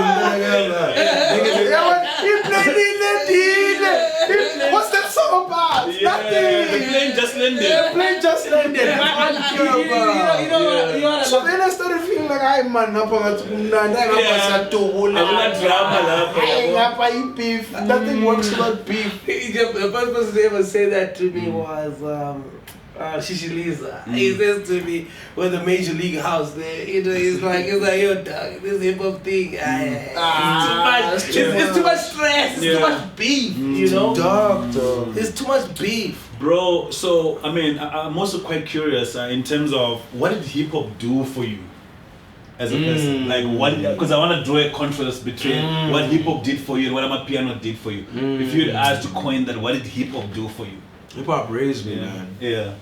Hip hop raised me. Yeah. Hip hop raised me. Hip hop raised me, dog. Yeah. Hip hop advised me. Hip hop educated me. Yeah. You know, I come from a generation where, you know, I think our parents, and if you're between the ages of 30 and 40, you know, I'm 35. Yeah. If you're between the age of 30 and 40, you were raised by parents who were focused on giving you a better life than they did. You know, because I think our parents were raised by abusive parents. Yeah. Like I think our parents, our grandfathers and grandmothers, I think those were abusive people. Yeah, no doubt. Whether they like it or not, whether they were educated or not, whether they were rich or not, I think they were abusive people. Yeah. Because they were raised by abusive people, you know. Or rather, they were raised by oppressed people. Yeah. You know, oppressed people raised abusive people. And abusive people raised abused people, right? With the intention of doing better. You know, I think we've been talking English here though. Gents, we've been talking English. I'm a parent who just spanile camera by camera. As abused as they were. So I believe we were raised by abused parents. Yeah. But they were so fixated on being better parents and doing these things for us and taking us to these schools and being perfect and bridging that separation between black and white so much that they didn't have a really good opportunity to say, hey, so let me teach you about girls, you know, let me teach you about money. They're too busy. Let me teach you about life, you know what I mean? I'm lucky to have the privilege of having parents who worked from home because pushing business, so unlike a lot of other kids who spent a lot of time in the streets, I spent a lot of time with my family. I spent a lot of time around two parents, a mother and a father. You know, I had curfews, so 6 o'clock I was back in the house. Yeah. I didn't have the extra hours to get contaminated, you know, so I'm one of the few that survived. I'm one of the few that survived in my neighborhood. Like if you look at, you know, my neighborhood, you know, a lot of people that I grew up with, they still struggling with some of the demons that they met in the dark times. When I was in the doors writing raps, they were facing demons and fighting those addictions and fighting those challenges and fighting those what do they call them? Temptations. Yeah. You know what I mean? As a teenager, it's even hard. It's hard. Well, I'm in the house and I'm hurt. I hate my parents. Exactly. You can't be in the streets. Yeah, I can't be in the streets. But when you look at it now, you're like, yo, dog, those niggas saved me by keeping me off the streets. Because there's nothing but bad shit in the streets after dark. Yeah. When it's dark, there's nothing but bad shit in the streets, you know? But when I was in that house, that's where hip hop was playing or subsidizing what my parents were supposed to be doing, you know? Because now, you know, there's also the journey of being exposed to like the West Coast hip hop, which is very fuck these bitches, smoke these blunts, shoot these niggas or whatever. Most deaf. The shitty life. Yeah. Then you know, because of the Foslo guys, the Foslo friends that I had that were in Germiston High, you know, they were more into like meaningful hip hop. You know, they were listening to your Eric sermons. You know, they were listening to your Talib Kweli's, your Mos Defs. You know, they were into that. You know, they were into Common. They were into those guys who were very aligned into their chakras. The East is very interesting, eh? The East is very The East is very interesting. To the West, to the West and the South, we're very... Also, I think people undermine the political history of the East. Yeah. You know, people undermine that the influence of ANC versus IFP in the East. People undermine the MK history, you know, in the East, which Jacob Zuma was a general. You know, like people don't actually understand how a lot of people in the East that were adults that moved in there, that political history, how it drives the way we approach a lot of things, the way we approach arts, the way we approach rappers from the East are different. You look at Kid X, from the East. Look at Questa, you look at me, you look at Flame, Shane Eagle. you look at, is Shane Eagle from the East? No, Shane Eagle's not from the East. Yeah. Cut it out. It's open for debate. Shane is up from the East. I don't know, but Shane is from the East. I don't understand that Shane is from the East. But you may say Shane from the East because Big Star's from the East, and Pretty Ugly is from the East, and Shane Pretty Ugly. That was like pretty much like a community of artists. I heard him say that. Yeah. If he's from the East, you can see. Yeah. How about I'm saying? If you look at rappers from the East, right, dog, we are very different. Yeah. We are more concerned about like the poetry, the wording, you know, the thinking, you know, like we experience things differently from the guys in the South. Yeah. You know what I mean? In the West. You know, like if you look at Soweto rappers and North, you know, I'll even say take that less. That less. Uthathe uMax. And then Uthathe uQuesta. You're looking at the less is from the real North. Yeah, Papa. That is the Lord, eh?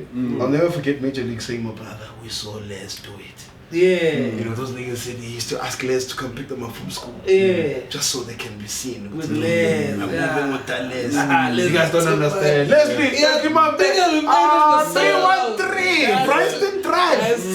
It's the house to be, my brother. Yeah. Hey, the game would never be the same without Les. Yeah. But at the end of the day, like, yeah, like there's a certain texture and a certain culture and a certain palette. Yeah. You know, when it comes to artists from the East. Yeah. You know, and people really don't realize it, but like there's a lot of history, a lot of what South Africa is. Yeah. You know, boils down from that. The same way with Soweto.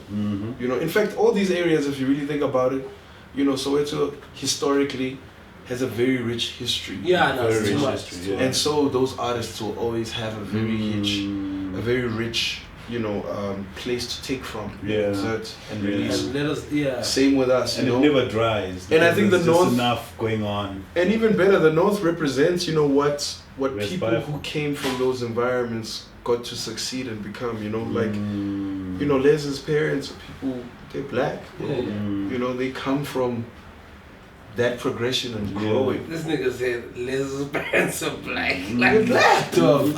Yeah. Obviously, nigga. Yeah, but what I'm trying to say is, in the space of culture, those three examples that I just gave you right now, when I say look at Les, look at Muggs, look at Questa. Yeah. You know, when you look at the type of artists you're getting, I just gave you East, Southwest, and North, right? The real North. And the real North is giving you a representation of what people who come from the East and the Southwest. The first place I caught COVID. The first place. Was the North? 313. It was going down in there. It was ridiculous. Crazy. Yeah, anyway. Financially, what does hip hop do for you, bro? Anything. Financially, what does hip hop do for you? Financially? Yeah. You mean hip hop or music in general? Hip hop. Oh, you mean at that time or in now? that time where you were like at your peak, what did it do for you? Hey, Papa, I just told you, Jeff, we were running in the times of Jacob Zuma and Faku. Hey, my brother, we benefited. Yeah. I don't wanna lie. It was too much. Dog, think about hip hop in that time, dog. That's when Ambitious was flying, dog. Yeah.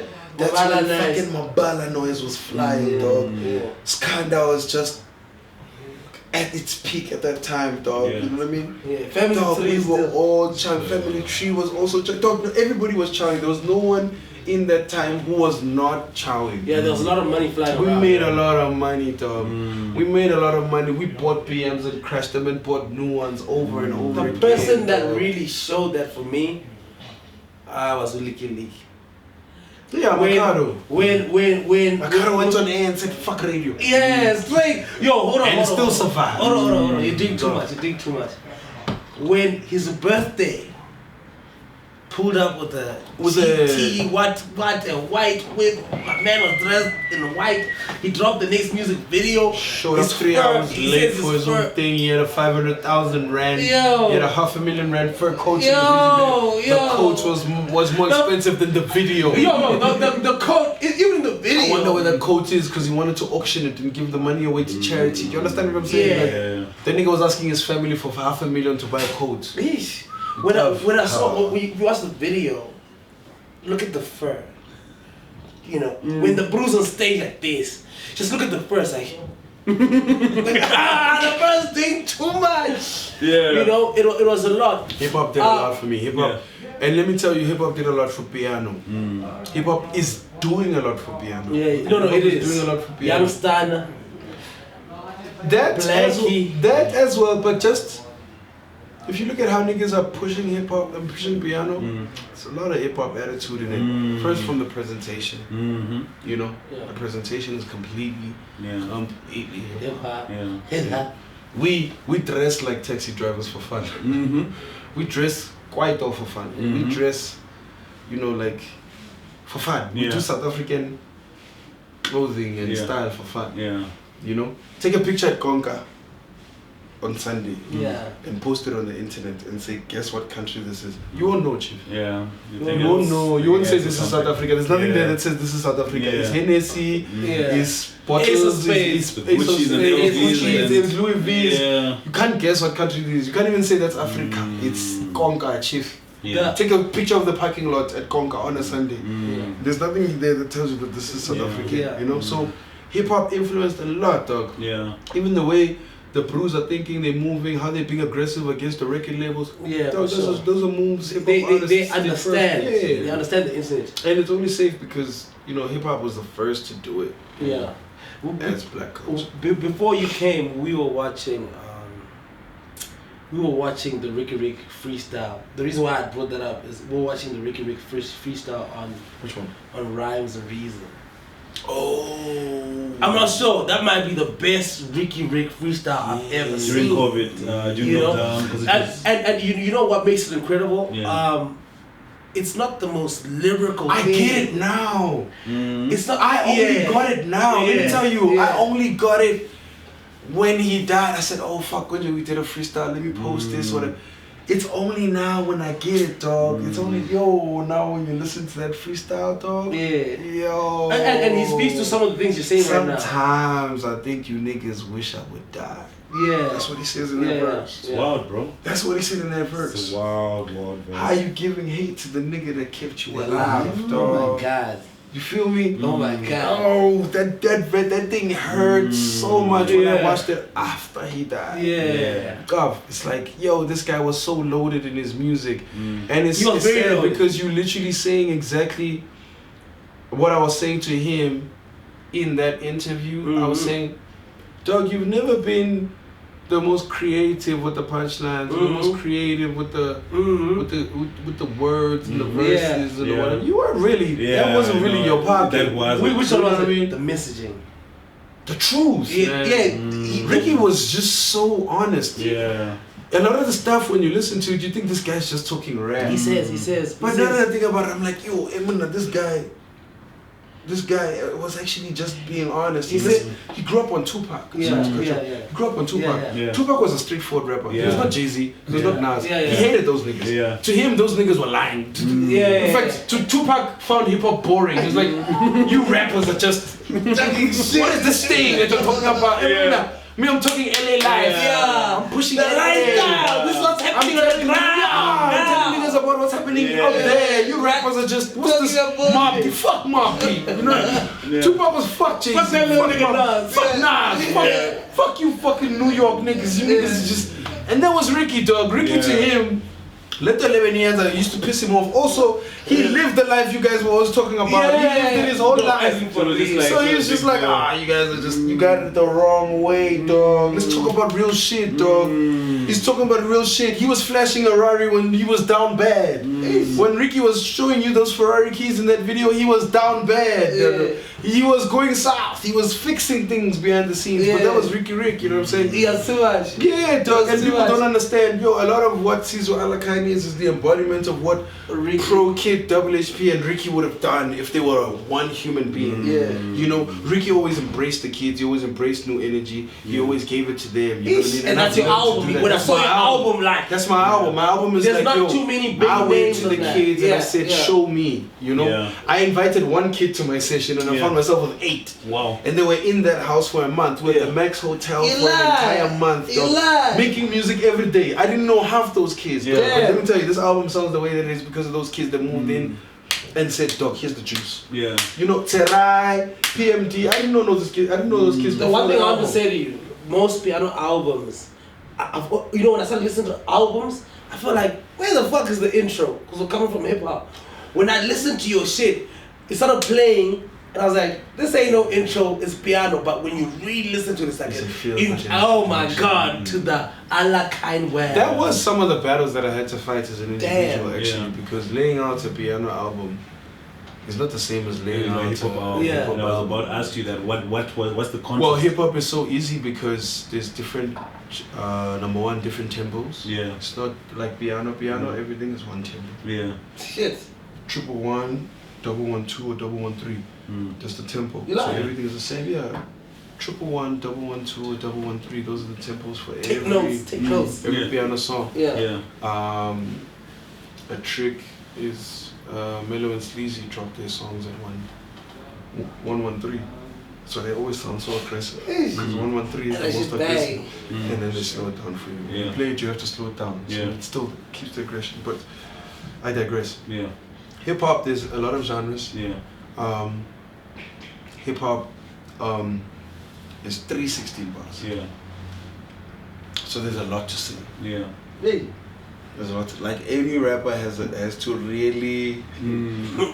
If the song is "I Love Money," you have to break it down. Yeah.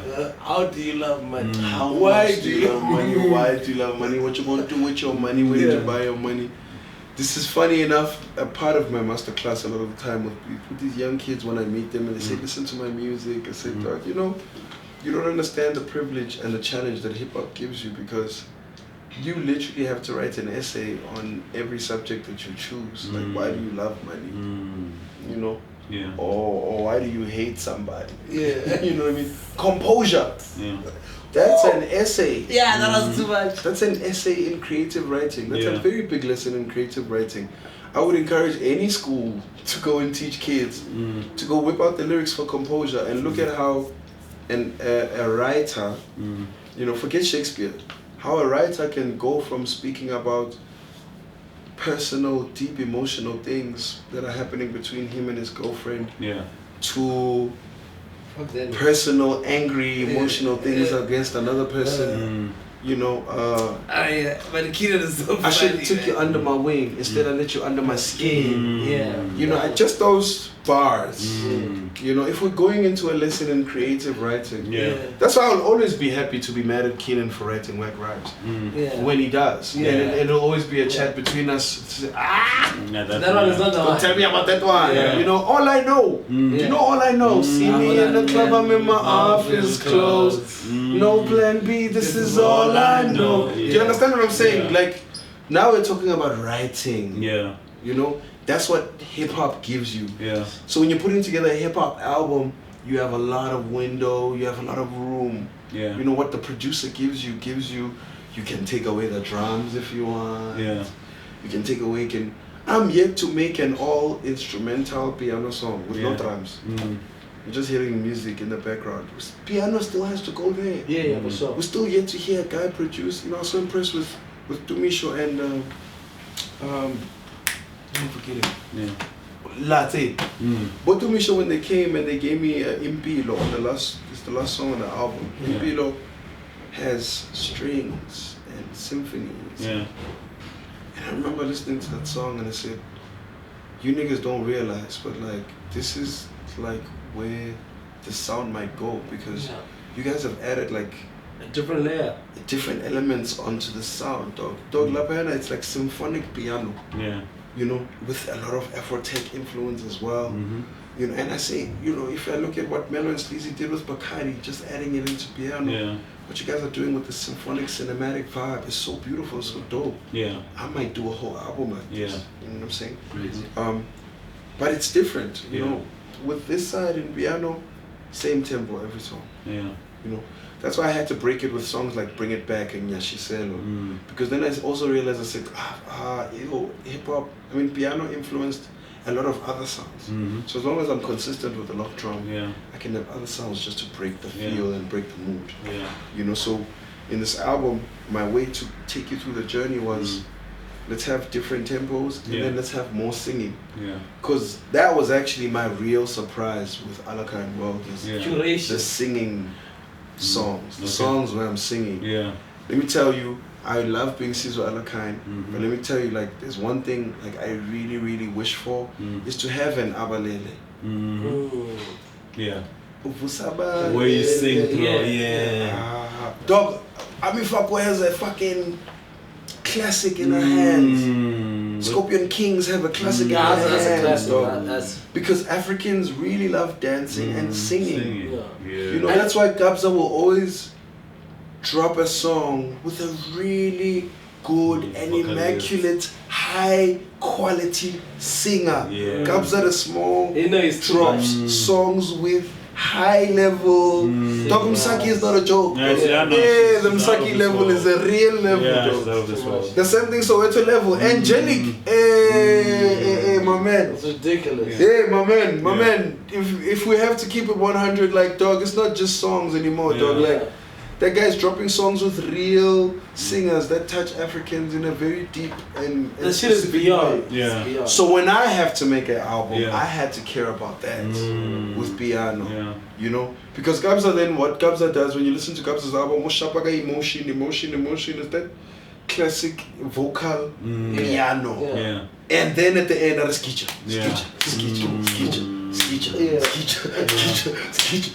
You understand? So you also have to kind of figure those things out. Putting together a piano album is not the same as putting together. So which one is harder? Or you can't draw a contrast between it. Which one is harder? I think piano is harder. It's easier to make, but it's harder to curate. Because all we're talking about is curation. You know?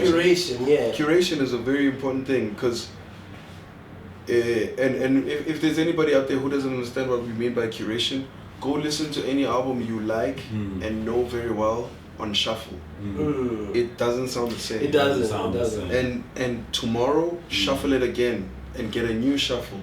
That same album sounds different. So the way sometimes you lay out your songs in an album determines how people receive it, whether people like it or not. That curation took time. That curation takes more time for me in piano. Maybe because I'm new. And also hip hop is very structured, dog. Like you said, there's 3/16s, there's a chorus, there's a bridge. Whereas with piano it can go anywhere. Yeah, but there's also intention of saying, this sounds like an intro. Sometimes with hip hop you hear from the minute you record the song. It's an intro. This is an intro. This is an outro. Or this is a nice track 5. This is a nice track 7. You know, so flowing them is easy. It's easy because I'm playing the piano. Hey, chief, piano's different. Do you know what I think? That's why I've been at a night where I like travel with Durban Gogo for a night. Okay. And I'll hear Durban Gogo, and for the life of me, I'll say, no man. Mandisa just played the same songs she played at the last party, right? So this is her batch. This is her feeling, her move right now. But because of the room we are in, she's playing them differently. You know, the arrangement and the flow of how she's going from this one into this one into this one. Yeah. I say, no, this is the same group. Yeah. Same collective of songs. Yeah. But even Bori or even Kabza, I'll say, no, man. They read the room. Every DJ has like a group of songs right now that they're in love with. Even Venom, I've seen Venom. I've gone with Venom, and I say, yo, this is the same batch, you know? But because of the room is in there, he has to start with another one. You know, I look at Zandy as well. Zandy is even more high level. He's at tempos. You know, he looks at every room in tempo. Yeah. I like Spani 140. With I like Spani 100. This party is very 100. You know, so curation is a very, very big part of introducing people to a body of work. So I had to like curate that album a couple of times. I had to curate it a couple of times and go back and forth. How long did it get you to find yourself at a place where you're like, listen, I'm finally happy with the product that I have? Maybe the day before we released the album. Oh, really? Yeah. People won't even know the intro, the first track on the album, Jersey Number 10, is now has been updated. Okay. Now. Yeah. Funny enough. Okay. Because 3 days before we dropped that album, I actually realized that the master on that song was lower than the other songs. So we had to go back and remaster the song. Yeah. Bring it up. And typically in piano and Zen, DJ Zen, the files were too far to locate 3 days before. So then me and Jills had to sit in and adjust it. But as we're sitting and adjusting it, we then come up with this creative wave of putting this vocal on the song that makes it feel like an intro and makes it feel more like an intro. Because when we're doing Jersey Number 10, in the curation space, I felt like I don't have, on this album I don't have a Calvin Momo type song. You know, I don't have a Dem Tuda type song. You know, and I have to think about those DJs when I'm making this album to say, if I'm making this album, what song can they play from this album? You know, what song can a guy like Dem Tuda play on this album? That's so crazy. Because I have to think about it. That's a problem. And that's dope because your investment in Amapiano is just like not on the surface. You really invest in yourself. It's not just like, you know, I can get a couple gigs here and there. And bringing something that I've always told Daryl every time I talk about you was your performance at Cotton Fest. I was mind blown because you had so much command of the audience, and I had not listened to some of the songs you performed, but Jesus Christ, I had never seen that level of like control and engagement you had on that stage, you know. MC love. Ooh, Jesus, bro! Like his performance, you know, because I don't know most of the songs he performed there, but I was just like, oh my God, I'm fucking with this performance. My crew was raving about this shit for like I've been, bro. When the Cotton Fest happened, it's a long time ago. It's one of my favorite party tricks, and you know why? I won't lie, dog. Like, yo, deep down inside, I'm doing cartwheels right now. Yeah. I'm so excited. Yeah. Because people don't know my favorite part of being an artist. Yeah. Is performing. Yeah. You know, it's performing because, again, every room, there's this thing that Virgil does where he says, if you take a broken can. You know that thing about the art gallery, right? He says, if you take a can, a broken, fucked up can from the dustbin, and you put it in a white space in an art gallery, it looks like art. If you take that same can and you put it in a kitchen, it looks like trash. You know? Yeah. So, and the feeling is the same with music. Yeah. That's why every album, I have to listen to it in the car 100 times. I have to listen to it with other people in the car because the songs never sound the same. You know, when I listen to Alakine World alone right now, if I played here around you, and this is for something for all upcoming artists, sometimes you're not gonna like your song. You're not gonna like your song because of the energy. Before they skip. Yeah, before you'd be willing to hear it, and then there's that one day where you're gonna hear it and it doesn't sound right. It's because of the room. It really is because of the room. Yeah. Some of the greatest songs have sounded whack because of the room that they're in and the moments and the feeling. You know what I'm saying? So for me, I always like live because it doesn't matter how much you prepare. It's everything that's gonna happen is gonna happen live. Yeah. In that moment. In that moment. Yeah. That moment. But someone misses a cue. Yeah. in that moment. Yeah. You know? So that live presentation that you had before, or the thing you had in your head of how it's gonna be, is different. It's not gonna go. But So I can appreciate that. But like, is it something that, how much did it take you to get to a place where you're able to, I mean, you have performed for the largest part of your life. You've performed hip-hop live. And now you're doing Amapiano, so you have to do a bit of dancing and all the other extra things. What does it take for you? Which I'm good at. To get, you know, bro, you kill it. You kill it, like, you know. Practice, man, and a love for it, man. You have to love this thing. 10,000 hours. You have to love this thing, because let me tell you, you're gonna be wrong a lot of times, and the love for it is what makes you go back. As great as that performance is, I've had lots of shitty performances, my brother. Like I said to you, I had a nigga come to me while I was performing and say, "Do you know who you are? Why is this that you're doing?" That was a shitty performance. It was a bad day at the gig. You know what I mean? So. But you have to love it. You have to love getting it wrong and getting it right, you know. Passion. Yeah, I've heard this so many times in my life, but it's only now it makes sense. You know, people don't actually appreciate the journey. You know, the journey is really where it's at, dog. Like the journey, like, yo, ngchaisile, jo. Vandag ngchaisile, ngchaisile. You know, sometimes when I hear my nigga say, "Hey, Joe, this is what I'm totally accident." I'm like, damn, dog, that's the journey of life. Going through something like that. So when they, I don't know, break down fast. The journey of avoiding cops. Is like, you know what I mean? Like, that's a life thing. You know what I mean? It's part of the journey, you know. And some things is more severe, some things is not, is less severe. You know, but being on stage and performing and seeing people for the first time, and those people seeing you for the first time, you know, people saying, "Hey, you know, my son doesn't know Reason, you know, Sizwe Alakine." It's like, damn, it's crazy. I can talk to a parent and a child, and they both know me as two different things.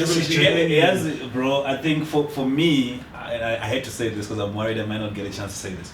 For me, what I look at your life from the outside looking in, you know, I feel like your life is a bit like I blew it, but in a positive way. No, bro. Let me tell you this. I love it. Yeah, in a positive way. I get you. Because like, I get you. we have this guy. I blew it and made it again. Yeah, bro. And I mean, that's a rare. Not many people will get that chance. Oh, fuck, I love how I get it doesn't happen, bro. Yeah, it doesn't happen. And we're talking to a guy who's single, just hit platinum. You know what I'm saying? Like, and that's just two different genres altogether. Damn. We don't experience that in real life. Hit platinum. You get what I'm saying? So for me, I just feel like Sizwe Alakine, like this. This brother is a beautiful story, because it's not. I mean, like, it's not many people ever who can exist in these different spaces and find the same level of success. Right. You get what I'm saying? Right. And you come into this space with so many lessons as a rapper. You get what I'm saying? So you're in this game, and yes, you look at Sizwe Alakine as like an upcoming rapper, but like, you also come with a shitload amount of experience, and you know, everything might seem new to all these people, but it's not new to you.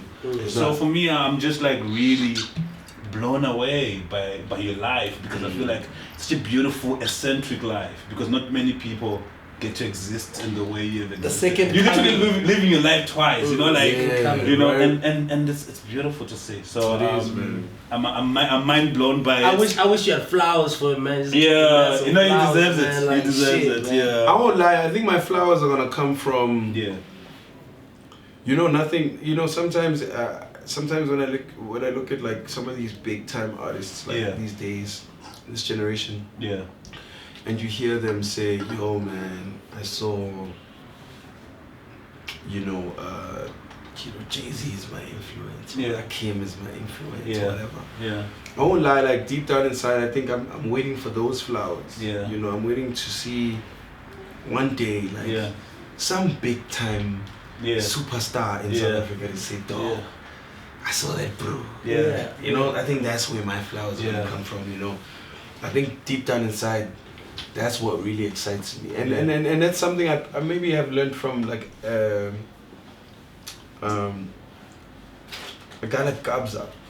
You know, Kabza's always talking about the next generation. In fact, Scorpion Kings, actually, both of them. you know, my niggas have their mistakes and they have their flaws that anybody can debate and argue with them about. But I can genuinely say, you know, even with whatever tensions that I've even gone through with them, I know deep down inside, they really pride themselves in the next generation. Yeah. Intention. Doing better. Yeah. Yeah. And doing it bigger. Yeah. Going harder. They actually care about that. Yeah. You know? They care about people picking up from this thing. Yeah.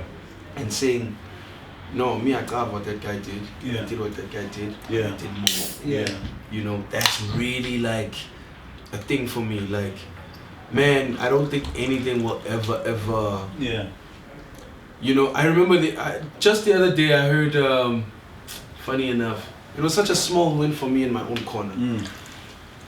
Ginger Trill has a new single coming out. Yeah. And he sampled one of my old songs. Oh wow. And I said, damn, I didn't know it was so cool to sound like a sample. Yeah. Like I heard my own shit being sampled into another beat. How do you sound? It sounds so fucking cool. I mean, intros. Yeah. And that nigga's incredible. Hope sampled me, who was Yeah. close. I mean, Hope's brother produced the original song Yeah. that he sampled. But at the end of the day, it's just like, yo, can't do to Yeah, say yeah. shit. I've actually got a catalog of work that somebody can just take something from and recreate something new. Yeah. You know? Yeah. It's so cool to know that somehow that experience that you're talking Yeah. about is gonna get somebody out there to Yeah. say, dog, Let me do this shit. Yeah. It hasn't fair to like, I wanna go harder. Yeah. Who said you can't do it again? Yeah. Who said you can't? And you're the epitome of that. Yeah. But bro, I wanna say one thing to you, to say that like you know, like a lot of like, you know, when people give you slack for switching up from, you know, for transitioning from hip hop to Amapiano, I think that, you know, the more I think about it every time when a conversation, when I read something about you in SA Hip Hop Mag, whatever, I'm always just like reminded that like a huge part of it is a reflection of our own fears. You get what I'm saying? Because like it's very easy to stay in your comfort zone. Like, you know, we can all just do hip hop from birth until you die, and that's okay. You know, it's easier that way. But like when you have someone who is able to switch it up and they're able to find success in a whole different space that you guys are sticking in, because you're holding it in and you're saying, listen, I'm going to do this until the end, because it's easy that way. If you're rapping 16 bars or whatever, and that's what you're known for, to change that and do something completely different. I would have never said this until you actually said it now. I think somehow, in hindsight, having experienced it, and this is just something to think about. I'm also thinking about it as you're saying it. Yeah. To be honest with you, I think it's harder. It's harder to hold on to something you've held on for too long. Oh really? Yeah. Don't just think about a nigga that doesn't want to let go of a girl that broke up with him. That's tough. Yeah. We all see it. We just say, born it. It's bad. I know how went on. You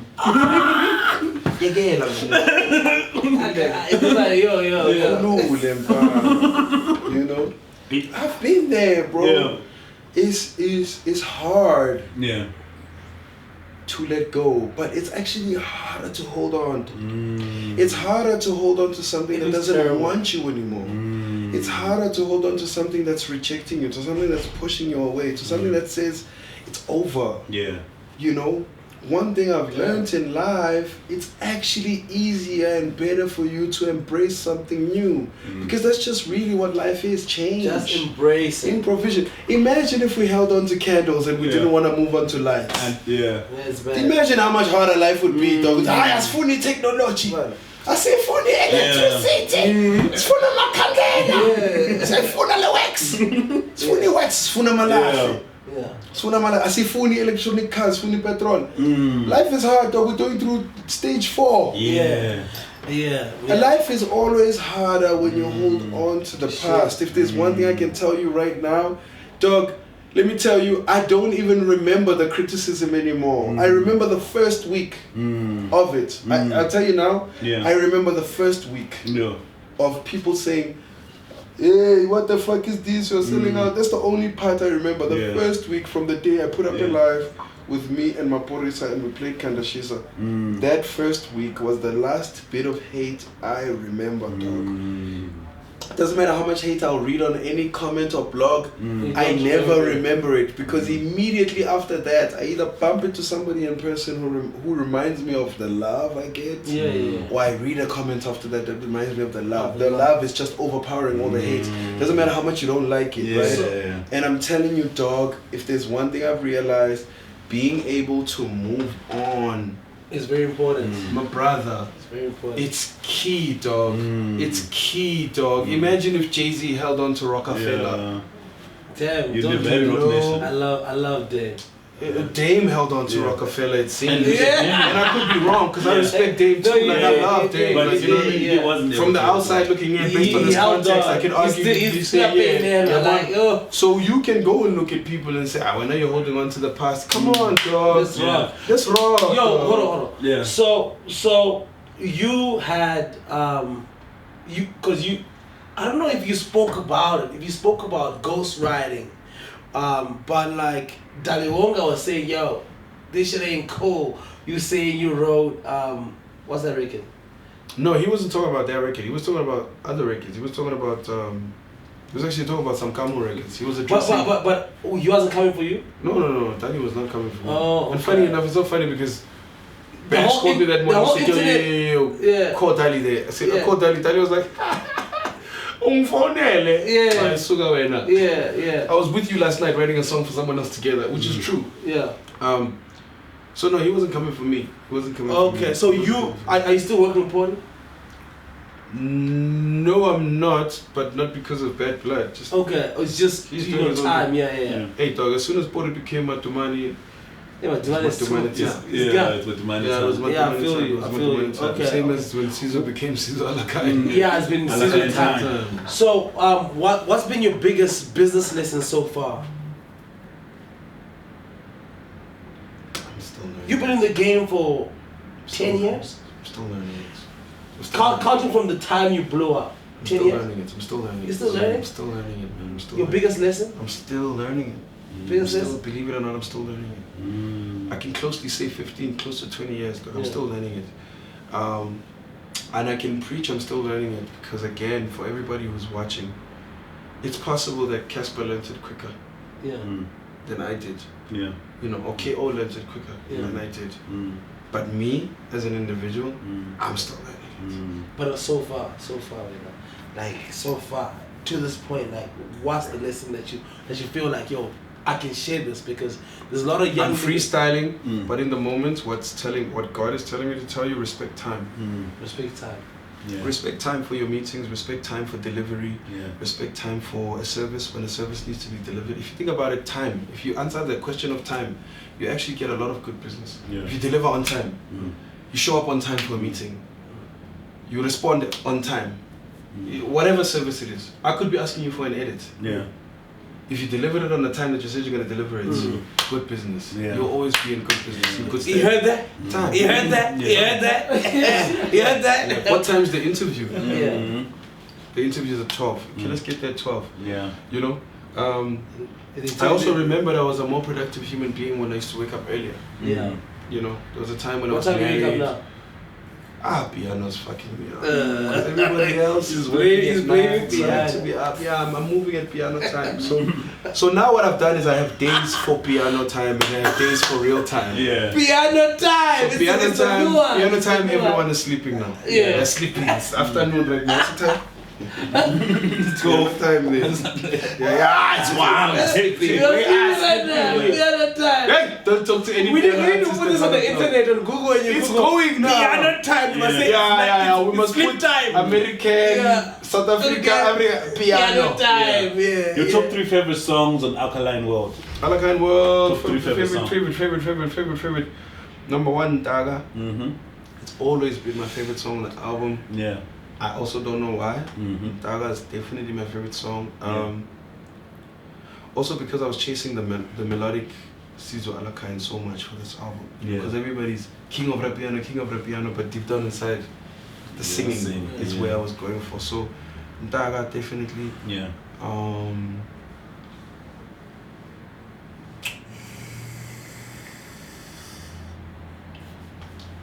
Amakinza. Amakinza. Manga Pamang is one of my favorite songs, yes, but top 3.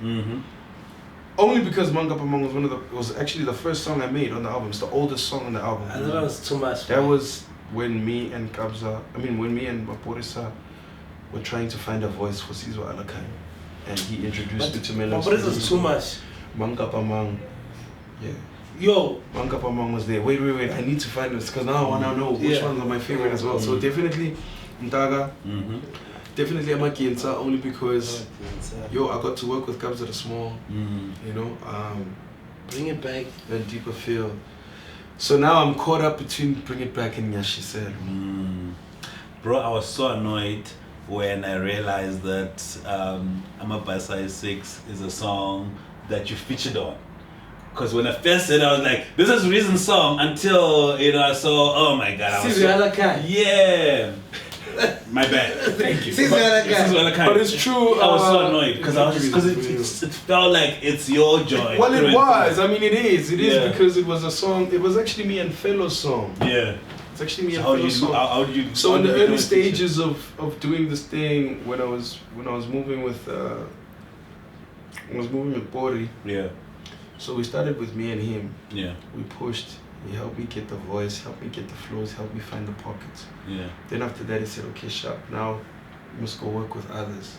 A very big part of piano is your collaboration with other producers. Do as many songs with as many other artists as possible. Yeah. And so I started within the local group. And Felo and Visca. Felo, Luti, Visca. Those are the two guys who really, really took me in. Like really were like, yo, you wanna do piano? Let's do piano. Let's go! You know what I mean? And yeah, man, so those are the two people that I was in there with, and I was life is so interesting, man. It's wild. Cause like, yo. And it's wild because when I talked to Visca then like 6 months later, Visca says to me, Dog, you know you and I met a million times before. He said, why? I said, Dog, I'm from Katlehong as well. What? He says, I used to work for Demosco. There's a guy called Demosco from Katlehong. He does the sound. We all go to Demosco for sound in Katlehong. That's so crazy. And Visca used to set up the sound. Not Demosco. Demosco for Uzinho. I think he worked for Uzinho. Yeah. Uzinho now push sound. Uzinho DJ Kasi. I think Visca Bayasha sound for either Demosco or Uzinho, one of the two, you know. Yeah. And he says, Dog, I've set up the sound for a lot of your gigs. Damn. You know, anyway. And that's crazy. I relate to that story because the first party, entertainment, everyone's we're trying to crack entertainment, we're trying to get in as journalists. The first party I was invited to backstage, it was like a Chat the Dawn album release. And I was so lit, they were feeding us rock.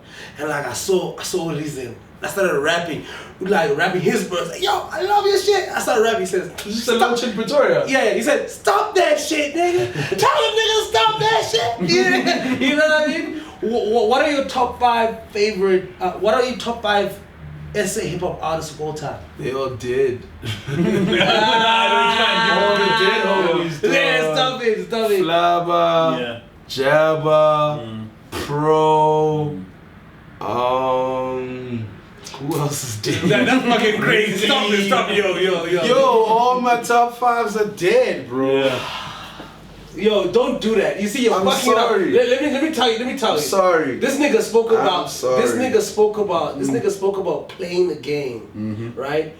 Yo, just state your opinion. That's the fucking game. Let's hear what you think. Okay, alive. Actually, top 5. No, y'all niggas that are alive right now are so dead. My favorite rappers are dead. Fuck any nigga that's alive. None of you move me like Pro Kid did. I'm out of this. Name one nigga that would move me like Pro Kid did. Name one nigga that would move me like Pro did. Yeah. Name one nigga that would move me like Pro did right now. Pretty Ugly is an incredible writer, fucking amazing, fucking phenomenal, dog. But yo, he's yet to give me Ungapelu moya sad. Okay. Aries. Ungapelu moya sad. Aries. Ungapelu moya sad. Give me an Aries song that hits you harder than Unga Pelo Moya. Okay, chill. Yeah.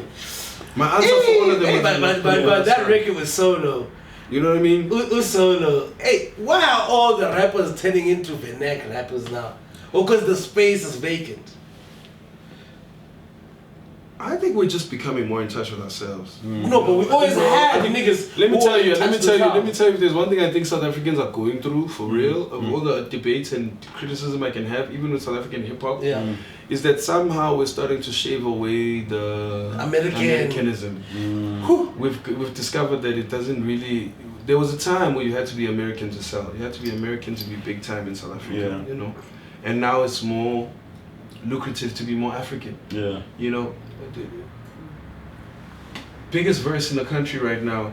In the country, not in hip hop. Yeah, in the country. Biggest verse in hip hop, no doubt. If I find, como está? Biggest verse in hip hop. Best verse in hip hop. On radio and everywhere. In the world.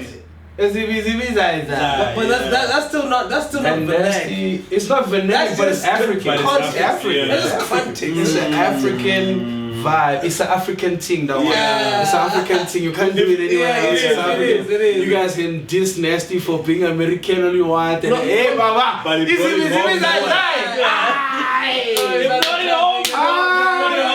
is the most South African thing you can do. Yeah. What does it mean? Nothing, but we all know. Best verse in the country right now. Country. Get all country. Easy. That's it. But now, who can do that? Who's allowed to do that? Who's allowed to say zibi? You know, Nasty is confused. He's like, yo, what the fuck? And Nasty's been rapping all this. He's been rapping hard, flossing, triple entendres, and all he had to do was just show up one day and just say zibi. It's crazy. Dog, that thing sells more than being a South African or being an African right now. So. But bro, you, I mean, you rap. I remember. And they didn't give us no top 5 South African he's not gonna give you, bro. I gave you. I just said to you they did. No man, give us. I said to you they did because there's no one alive. Culture curator, culture. This is my response to the whole culture. No one alive is better than the niggas are dead. Okay, but we're asking like, out of the niggas who are alive, you said that like you care about the people the kids. And the kids. Okay, then don't say top 5. Say who are your favorite artists. Okay, who are your favorite artists, man? Yeah. Young Stunner definitely. Yeah. Young Stunner purely because of the versatility. Yeah. You know, and he's shown it. It's too much. Yeah. Blackie because of the versatility. It's too much. And he's shown it. Yeah, it's too much. It's too much. The versatility is. Those are too much. You see, those are. Okay. Blackie, Young Stunner, just the versatility is too much. KO, the versatility is way too much. It's about fighting it's time. Beyond. Listen, Dolozo's got it. You know what I mean? Fighting everything, but he's not really fighting everything. It's just his talent that shines. Right. Yeah. The fourth one.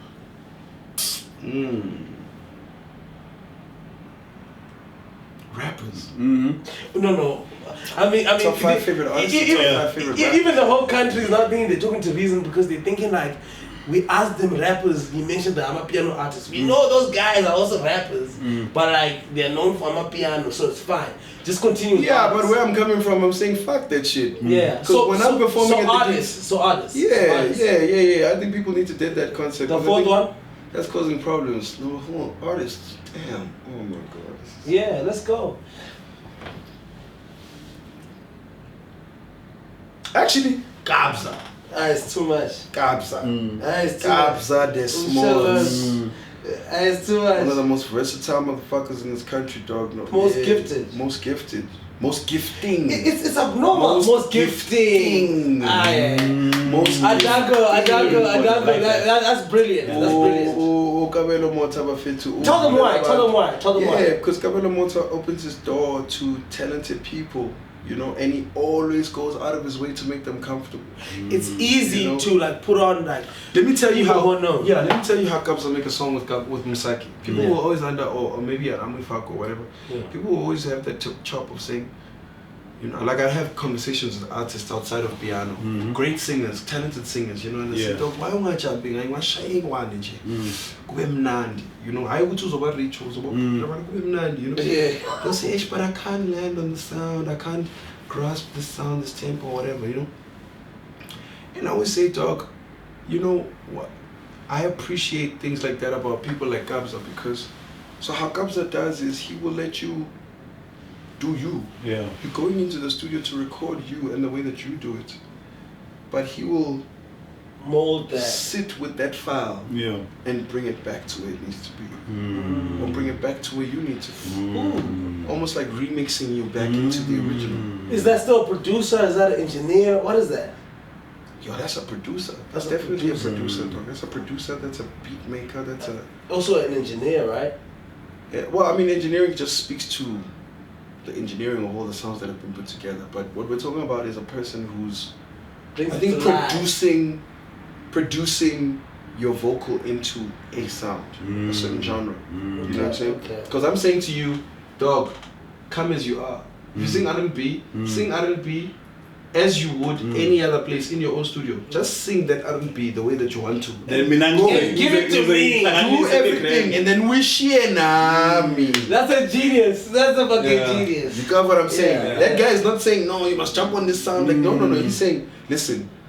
And this is why I always say, if you go to that guy's history and you go to his albums and you go to his singles more specifically, that is the most streamed South African artist in the country right now. He only works with high quality, real musicians. He's not with the bubblegum. He's really working with pure musicians. Fucking singers and musicians. That's crazy. He's about that. He really is a guy that cares about sound. Those guys are too much. You got what I'm saying? And that guy opens it up, you know. But then that same guy will then come to Sizwe Alakine and say, Chief, stop this thing of yours of saying you're only doing piano. Stop Rap for us now.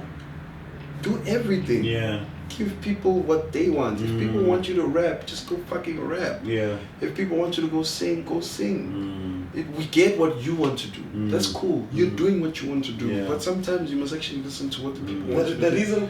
The reason why the people been crying for you to rap is because you prove to them that, listen, I can go to something else and I'm still gonna kill it. But if you niggas still have hits when you go to piano, so many niggas went to piano, but very few niggas had hits. You have actual hits, nigga. Hits. You know, so that made us miss that thing. I think. Isn't it weird though that now though people consume my hip hop more better? Just like if a nigga died. Just like if a nigga died. If a nigga died, people want to go see you more that you're not fully into. You know what I'm saying? Yeah. So that's crazy. That is crazy. What words of inspiration would you like to leave with like a young person that's been looking at you? Niggas were born in like 2008 and started knowing Reason when they were 5-6 years old. Nah, those niggas don't know Reason. They know Sizwe Alakine. Ooh. They don't know Reason. At what age? Such a privilege. I say that as a joke. At what age? At what age did you start listening to hip hop? Oof. It was primary school. There's a nigga like that. It was primary school. There's a nigga like that. There's a nigga like you, bro. That's the thing with the world. There's nothing new under the sun. That's what you said to me. You know, there's a nigga like you. There's a nigga like... So your journey has inspired a lot of people in South Africa. Yeah. You know, so we want to know like what you would say to these people. Like, as just a word of wisdom, because you've lived a life that most people don't live. What would you say to them?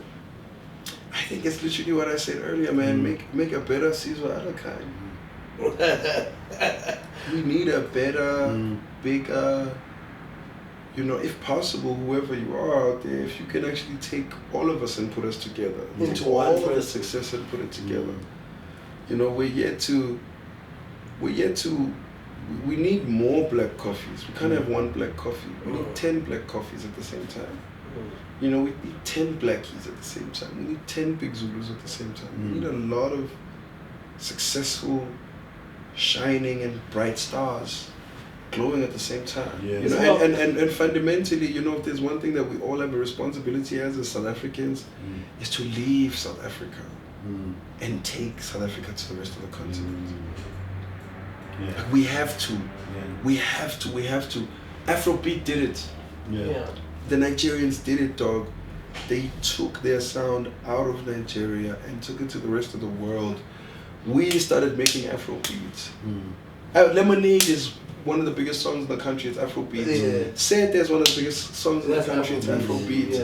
They took it out and they gave it to other people to benefit themselves. This guy is very interesting. He's very interesting. Why is that? Because there's a lot of parallels that I see. Like, I remember watching the Channel O Awards in 2013, 2014.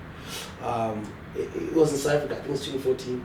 And then like in 2015, he was on Vuzu, he said, I seen that nigga Jays. I had better Jays than Ice Prince. Like, it's so crazy to see, like, 10 years later, the nigga's like, yo, they did it. But at the time, I was like, yo, I got better Jays than this nigga. The fuck? We just like these niggas. Just like these incredible. We really appreciate you, dude. Like, you really, like, gave us your opinion. I think that even the audience is going to really appreciate watching this. Your perspective, I really think that you need to share this knowledge a lot more. Obviously, you studied, you have a great understanding of the industry. You have a great understanding of, just everything within entertainment. You said what? Culture specialist. Culture specialist, Culture specialist. We need to see. Do you have a brand that wants to reach culture? Are you a part of culture and you want to reach a brand? Yeah. Call me. You're a culture specialist. Yeah, we really appreciate you, bro. Appreciate your energy. Thank you so much for being with us. Thank you, bro. Thank you. Thank you so much. And also, yo, man, shout out to you niggas, man. Yeah. This is how culture moves. Yeah. This is how culture moves. Take your own cameras, take your own friends. Yeah. Take your own time, your own gas. Your own energy, your own knowledge, and sit with artists and dig it out of them. This is collaboration. This is everybody needing everybody and using everybody to get to where we all need to be, because at the end of the day, man, I don't know. Yeah. Yeah. Thank you, Fox. Yes,